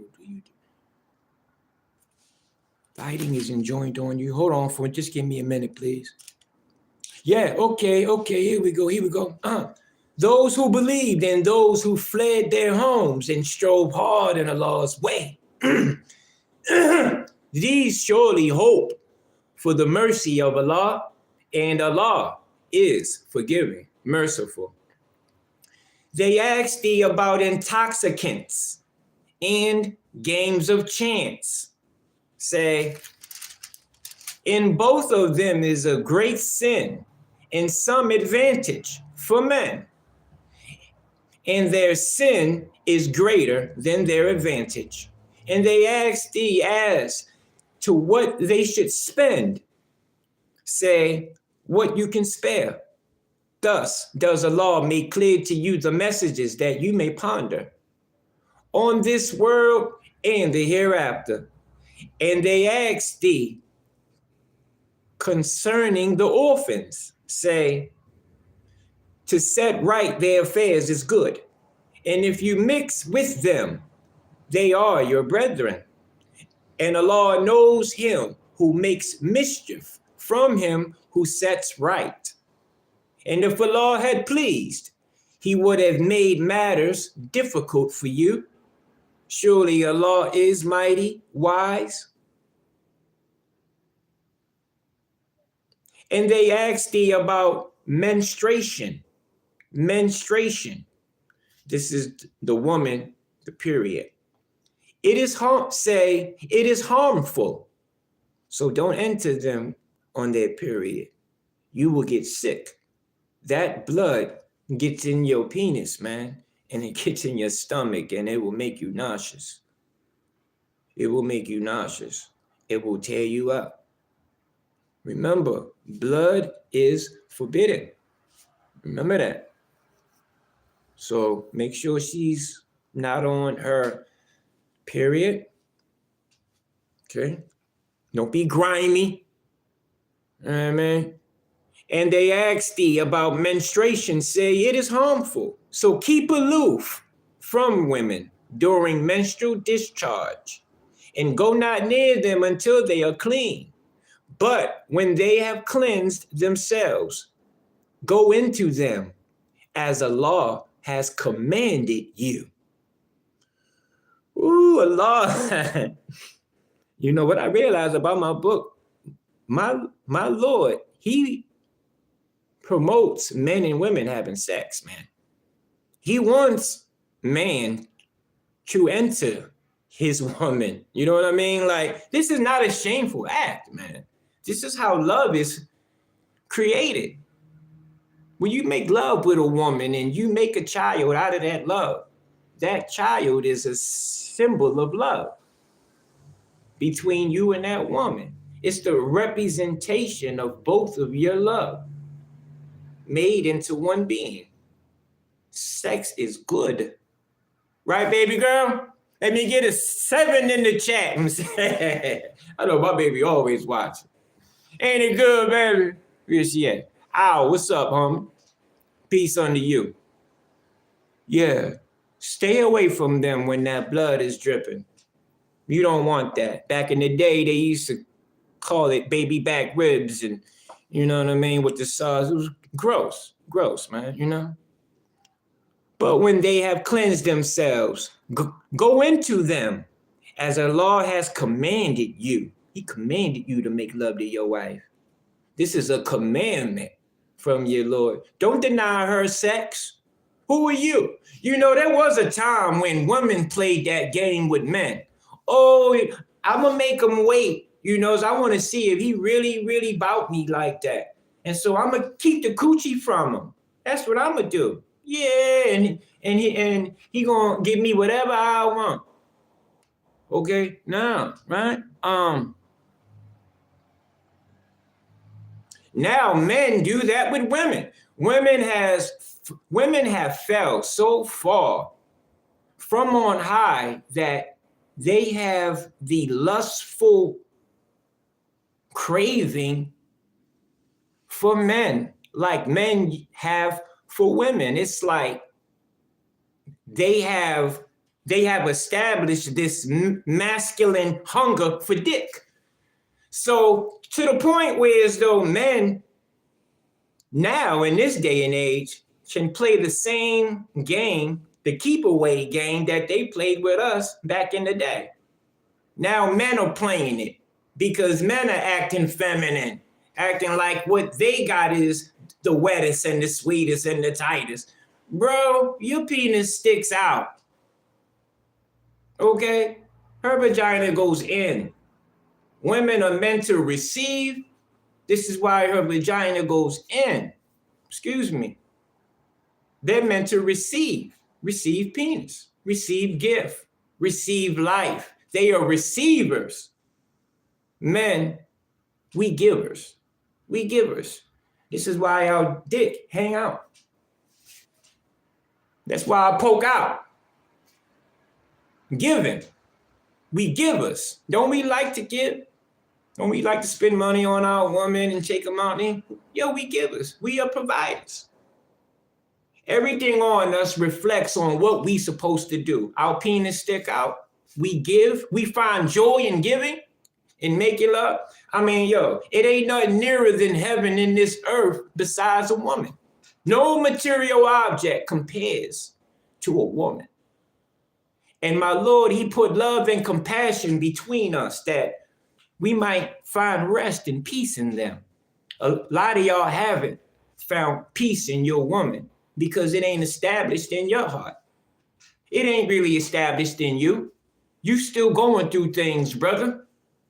But you put your problems to a side because you want to take care of her and not bring in your problems. Your problems are yours. Has nothing to do with her and what you have going on. Men know how to do that, and that's good. That's a good thing. You ain't supposed to take your problems to your woman. You bring them to God. Men go to God. We don't go to our men and baby, I can't. This job too much. You're asking too much. It's too much. Her vagina is getting drier by the minute. The more you cry, the more you whine, boy, by the end of the night, that vagina gonna be like sandpaper. You're gonna turn her off, basically. That's what I'm saying. You turn them off like that. You don't bring none of your problems to your woman. You bring them to your Lord. Okay? That's a mistake a lot of men make. You don't confine in your woman. You confine to your Lord. A lot of you brothers messing up with that. You don't got no Lord. So you go to your woman and she sees this weak aspect of you, this vulnerable aspect of you. And it's in her nature to test it. Women are made so they can try you with what Allah gave you. They sent by Allah to you, boy. They are. It's either they're going to make you or break you. And the same for us to them. Same rules, right? In Islam, men and women, we got the same rights. They just can't marry more than one. That's it. That's the only one. And that's because her womb is sacred.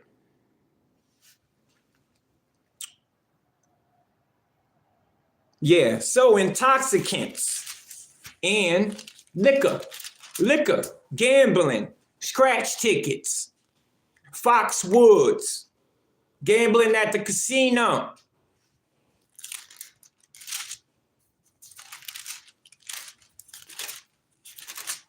These are wrongs. There's advantage in some gambling, but it's more of a sin than an advantage. They asked thee about intoxicants and games of chance, saying both of them is a great sin and some advantage for men, and their sin is greater than their advantage. So lead. Sorry about that. I don't know what happened. Why you think they got a liquor called gin? Gin, like the gin in the made of fire. Here to lead men astray. Some of them, not all of them are evil. Okay.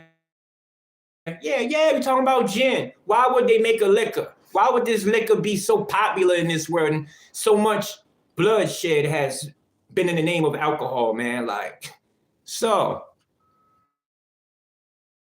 they're sins. They're wrong. Don't drink. You don't know what comes out your mouth when you're drunk. And don't never go to prayer drunk. You got to know what's coming out your mouth. The Lord will chastise your ass quickly for that. My Lord, when you drunk, don't do that. I don't care how emotional you feeling. You better go talk in the mirror.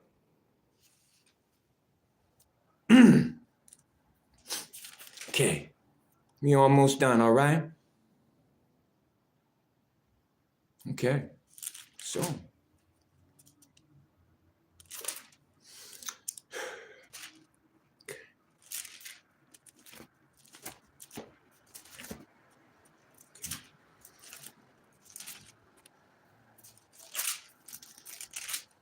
Okay, one more thing and then it's a wrap, all right?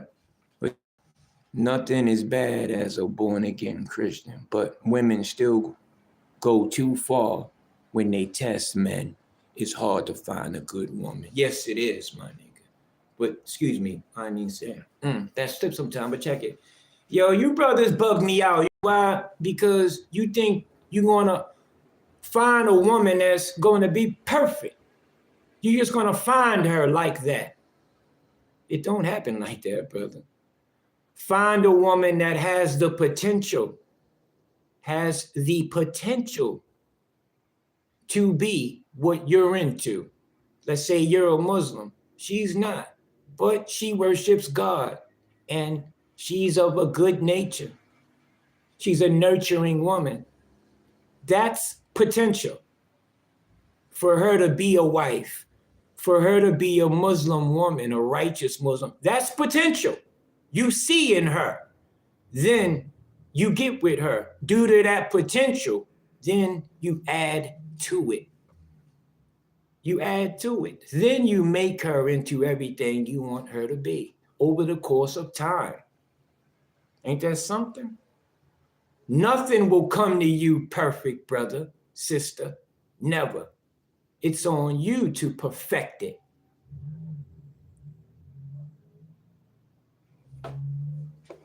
Look for potential. Whatever you into, she likes that too. Work with that. We both raise each other. We grow with each other. You don't get a woman, she's done, she's ready, she's made specially for you. Bro, that's a robot. You want one of them women that come perfect when you buy them? Go buy one. Go buy a robot. That's what robots do. They come in the package perfect, set, ready to go, charge them up and they're ready. It ain't like that with a soul, brother. A soul takes nurturing, understanding, compassion. matters of the heart. We're going to get there. We're going to get there. Women do test men. They're here to test us, to put us to the test, to see what are we really, all that shit that we talk? Because I know men talk a lot of shit that they go, oh, if I seen that nigga, I would have hit him up. And you know, they hear it all this time and then they want to see, is this motherfucker really about this shit? Let me test him. Then when they test you, you ain't really built like that. And it's made known. And now, you know, you're embarrassed and because, you know, the cat's out the bag. She sees who you actually are, despite your stories. So this is why women test you. If you claim to be this, that woman gonna test your ass until you be that. Don't be claiming you something and don't be that with the woman. You better be that in tenfold. Believe it. Women are here to keep you sharp. They keep you on your P's and Q's. Vice versa. Iron sharpens iron. Steel sharpens steel. We here to make each other sharp. You got a woman who's nice with her brain, who's like, you know, like I'm all right brain. I like women that are left brain, analytical women. I'm right brain. I'm all about creativity, the arts, you know. I'm right brain. So I look for women who's analytical, left-brained women to complement my right brain, to complement me. I'm a real creative man. And so I'll have a woman who's not as creative as I am, but knows the mathematics and the steps and the way to go about to be greater in my skill. Like, man, it's ill how it happens. It's like we complement each other in our strengths and in our weaknesses. And like a lot of us, we don't have any strengths.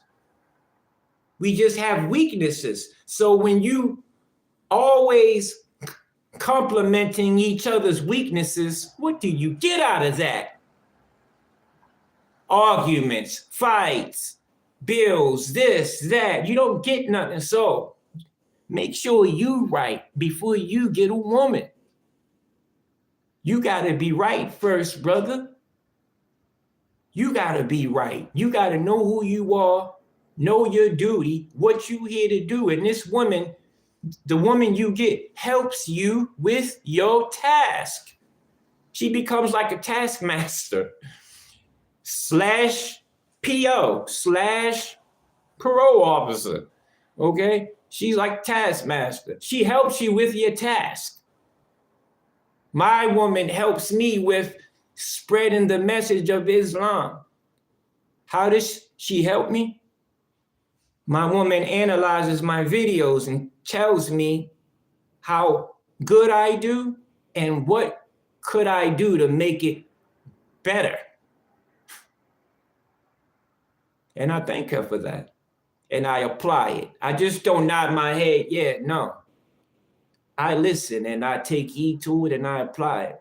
And when I listen to her like that, and my channel rises and things grow, that's her. That's her doing that she put inside of me, that inspired me to do it and give it to you. We supposed to inspire one another in our goals and our duties. Inspiring one another, men and women. That's what we here to do. All right. And I'm going to leave with this, all right? Rule of interpretation. In the name of Allah, the Beneficent, the Merciful, I, Allah, am the best knower. Allah There is no God but he, the ever-living, the self-subsisting, by whom all subsist. He has revealed to thee the book with truth, verifying that which is before it. And he revealed the Torah and the gospel, aforetime a guidance for the people. And he has sent the discrimination, those who disbelieve in the messages of Allah. For them is severe chastisement, and Allah is mighty, the Lord of retribution. Surely nothing in the earth or in the heaven is hidden from Allah. He it is who shapes you in the wombs as he pleases. There is no God but he, the mighty, the wise. He it is who revealed the book to thee. Yeah, he did. Some of his verses are decisive. They are the basis of the book. And others are allegorical. Allegorical.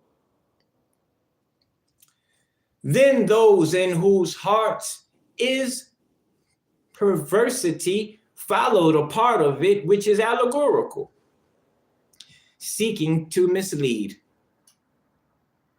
and seeking to give it their own interpretation. And none knows its interpretation save Allah, and those firmly rooted in knowledge. They say, we believe in it. It is all from our Lord, and none mind, except men of understanding. Our Lord, make not our hearts to deviate after thou hast guided us, and grant us mercy from thee. Surely thou art the most liberal giver. Our Lord, surely thou art the gatherer of men.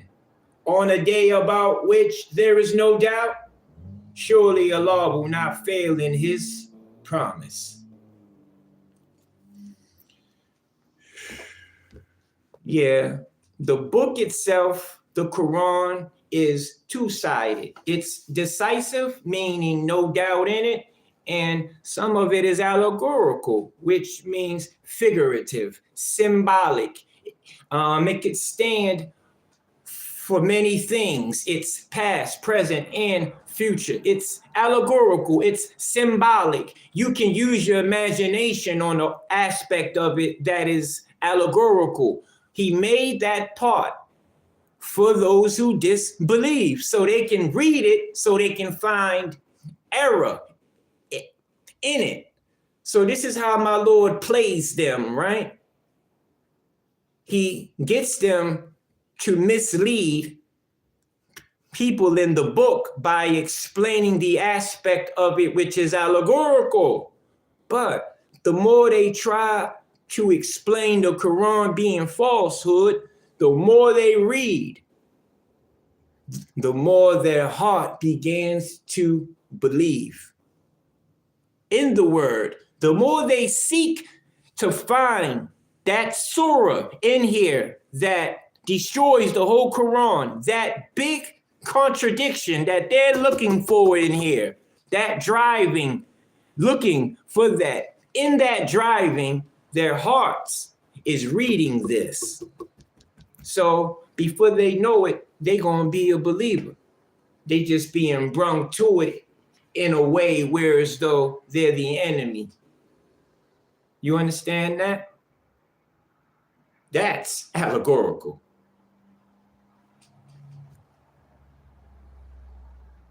And no one knows the interpretation of these surahs except Allah and those who are firmly rooted in knowledge. I'm rooted in knowledge. I am planted deep in the idea of knowledge because I'm not racist. I can admit when I'm wrong. I can admit when I do wrong. And not only that, I can be taught the right way and accept it. Yeah. So, that gives me more of an advantage in learning knowledge and being firmly rooted in truth. Man, you can't live no life as a lie and then expect you're going to understand a book of pure truth the first time you read it. Well, I read the Quran for the first time, and let me tell you this. This is this is a study book. I've been studying this book for 5 years. I done rewrote it. I done read it all out loud on my YouTube page. The whole book. It took 18 videos, 2 hours a day, stuttering like a motherfucker, getting it through, because nobody never read me this book. All these Muslims on YouTube, they talk about Islam, talk about the Quran, talk about the Hadiths, talk about the Sunnah, but not one never pulls out a green Quran and read to you and let you be the judge. Let you discern what's wrong, what's right. Let you discern it. This is what they do. They read it, don't show you what they read, then they tell you how they understand it. And let them be a goofy dude without even being a Muslim. Who were they before they became a Muslim? That's who they are. I was a leader before I became a Muslim. I was a stand-up man who told the truth, who was upright, clean, real, raw. That's who I was. Only did negative things when I had to. But I was a good man before I put up this book. I just had no direction before I picked up this book. Who was you before religion? Who was you before you met God? That's who you are. I don't care how much you read this and read this. If it ain't meant for you, if you ain't getting it, if you just reading it to prove it wrong, then man, the hell with you. But be established with knowledge yourself before you pick up any religion. How you don't know who you is and what you about, and you join a religion? How is that? That's like doing the two before the one. Now cipher. No, that ain't right. You don't do the two before the one, brother. Knowledge yourself. Then you realize who you are, because a lot of us is evil. And that's just what it is. That's just what it is. I know men that say, man, I'm a devil. And I'm proud of it. And this is what I'm here to do. I'm here to cause mischief and bloodshed, slander and lying. Homie, I enjoy doing this. This is what I do. Some people are made just for what they do. And you ask yourself, why would Allah make them like that? He's all good, right? This is why Allah makes them like that. So they can come across a man like me, which is the total opposite of them. And I could see his condition and he can see my condition. And we can reflect on who we are. This is why he makes us different. This is why my Lord makes everyone that he creates with a law and a way. Every soul has a law and a way. Every soul has a code of conduct, what it lives by, and it has a way of life.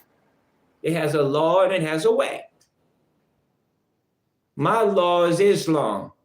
My way is the way of truth, uprightness, righteousness.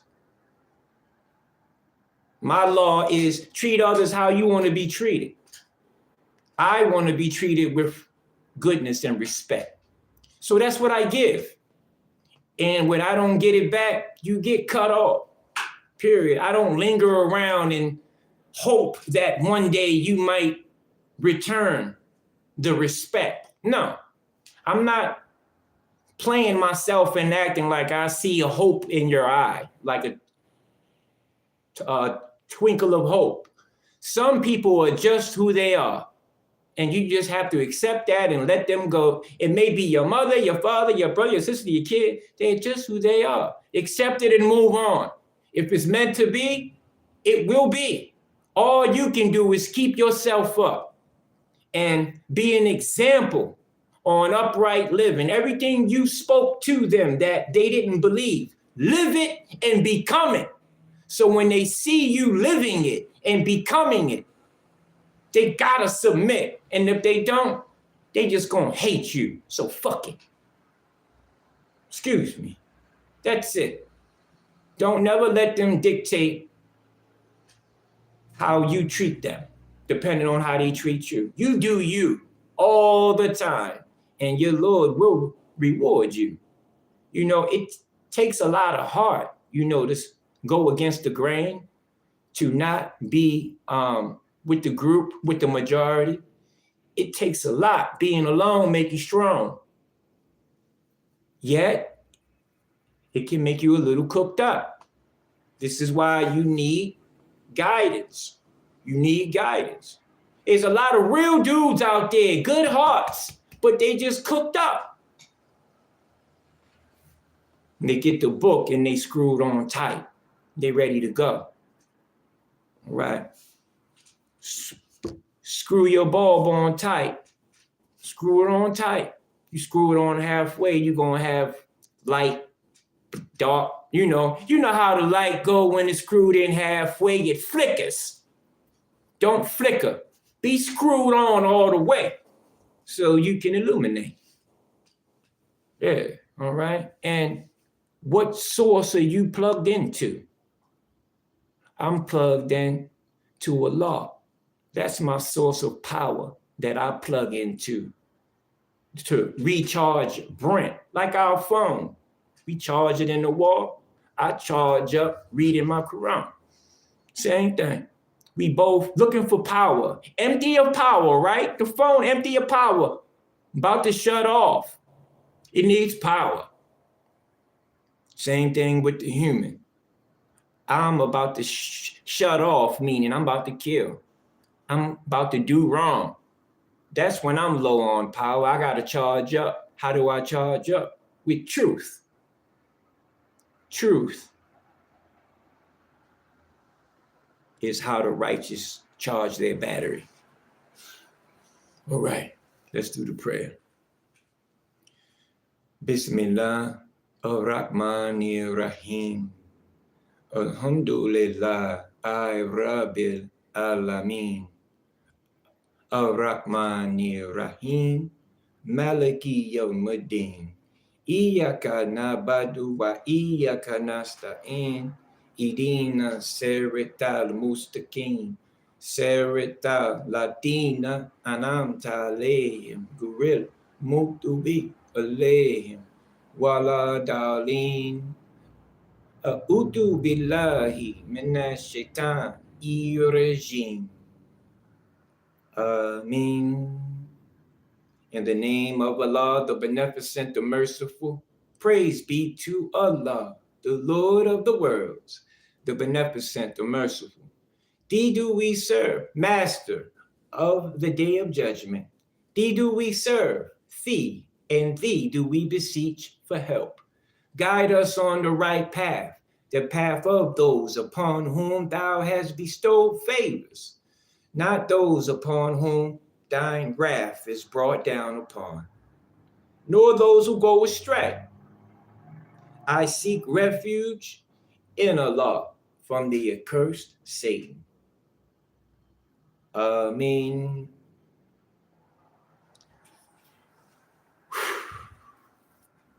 Thank you for tuning in with me today. I really appreciate that. Past, present, and future, yet your God came after Jesus Christ, clown. That's right. I'm a clown. Yeah. I'm a clown. My Jesus Christ is a clown. You lucky I ain't got no teeth, dog, because I be laughing at your ass, boy. Something heavy. Yeah, you all right. Ow. True. Check it out. Say again, the judgment day. Got that right. Nothing as bad as born again Christian. Born again. I don't like it when they have the babies and they dipping the babies in the water naked, and they slap them. And I seen one of the priests hit the baby so hard, baby's dad grabbed him up like, yo, what the fuck are you smacking? Like, just so, you follow that bullshit if you want. You go let a reverend smack you on your ass and say you're saved. Stupid motherfucker. Ignore these. Nah, brother. I'll never ignore them. I want them to bring it. I don't block. I don't care. I don't give a damn. Bring it. Be as rude as you want, because I got the answer for it. It ain't nothing out of it, man. Listen. You're right, brother. You're right, brother. It's all love, Al. Devils, bring it. I love you a lot. I do. I love destroying y'all asses. Bring it. Bring all the rude comments that don't do shit. It don't do shit. I would rather you just come right to me. Surprise me. Yeah. My address is all up on my page. Come to me and talk shit. And once you get here, man, I'll make us go live. I'll make a YouTube video of us getting busy.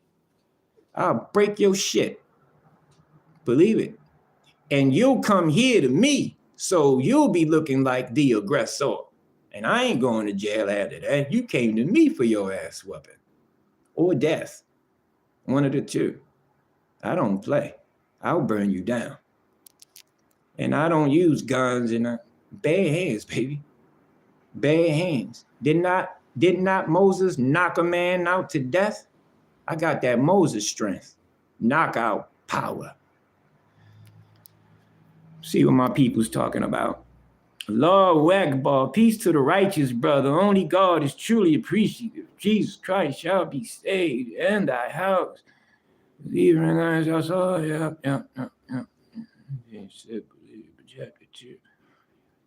Oh, hey, man, I want to know who numbers the, who crowns these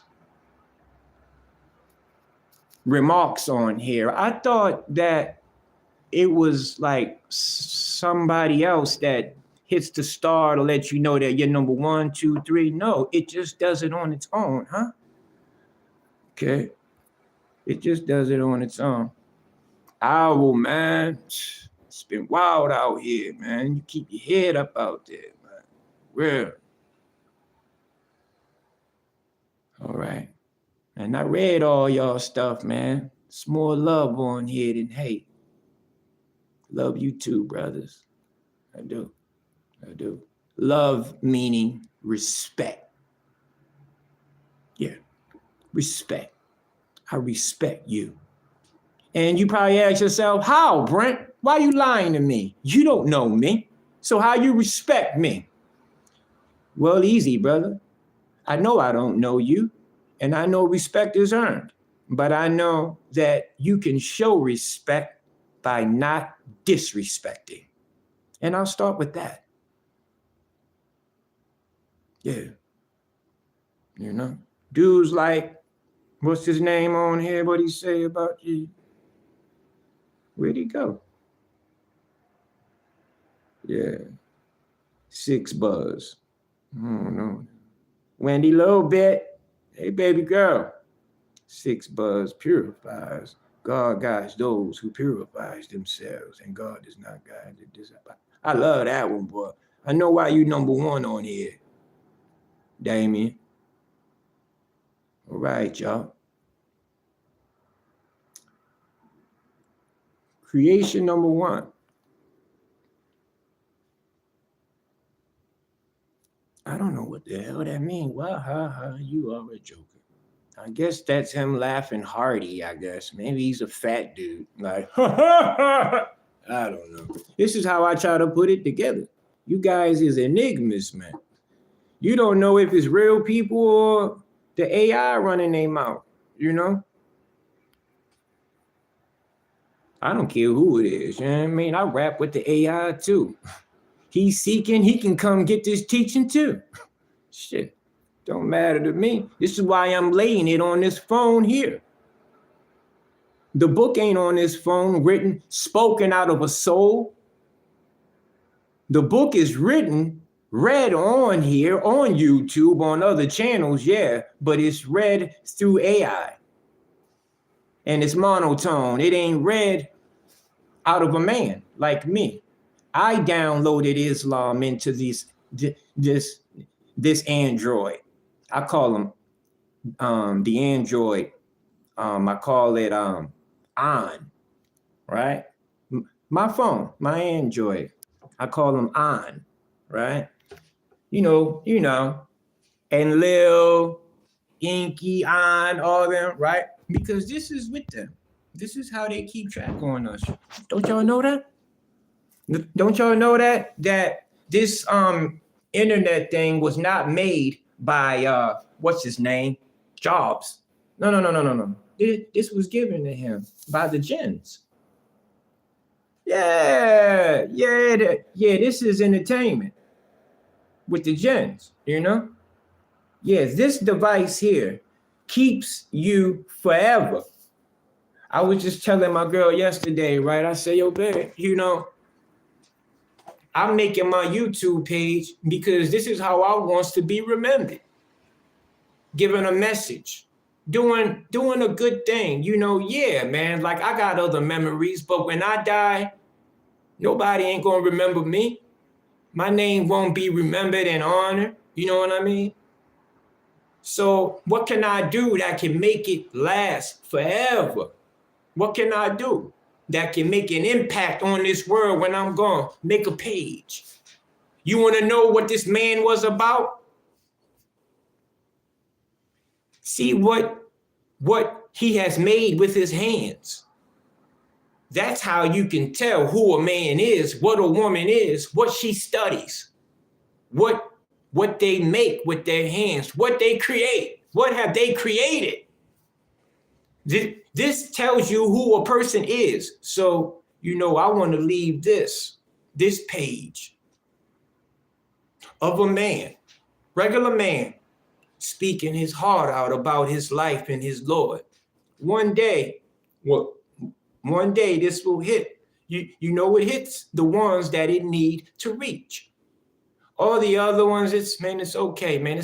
It's not about numbers. You got this thing. Do you want quantity or do you want quality? I give you both.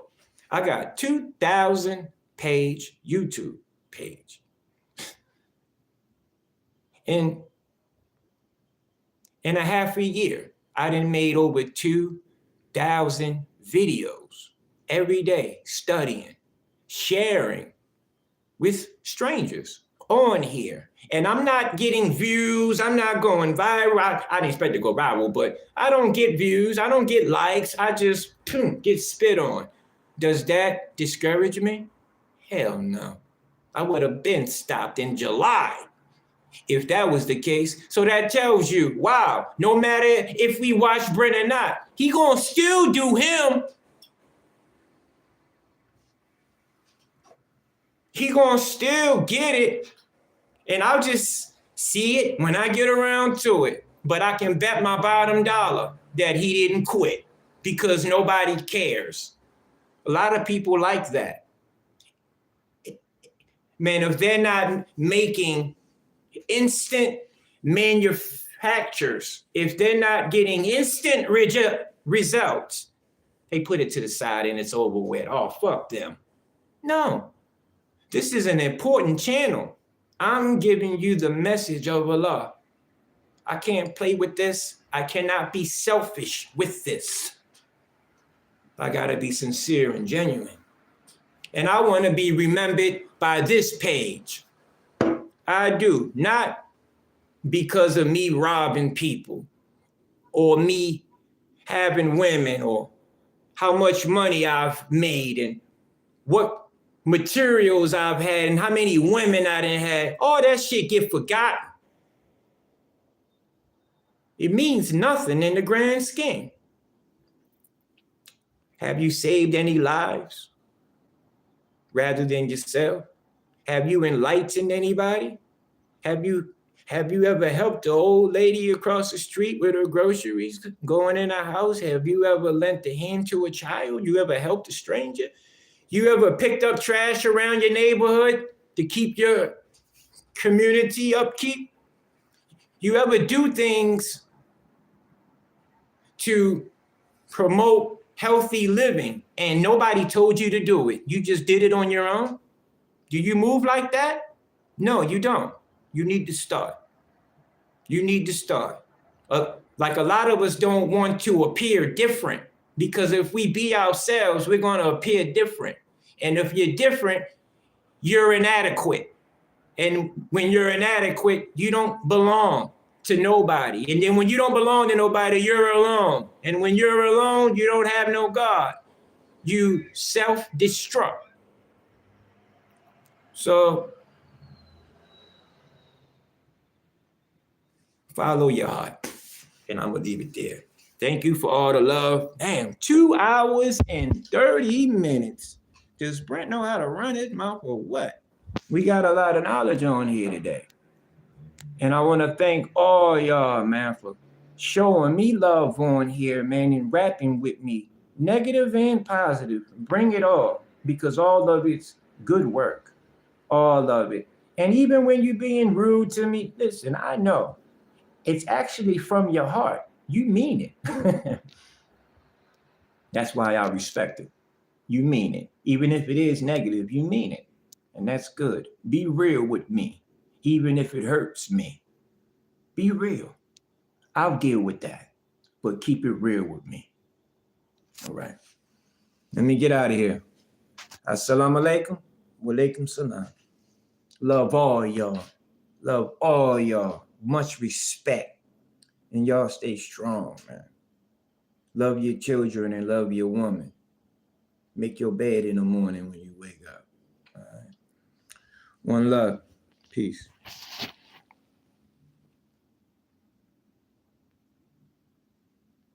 YouTube does that. Yes, man, it do. It does make, yep. I didn't know. I remember you, brother. Thank you, Damon. I remember you too, brother. We here with each other, homie. Men can be brothers and not be homosexuals, man. Men show love. Listen, women don't know. Men, we be getting along with each other just fine, man. We do. We have fun. We laugh and laugh. Don't we, guys?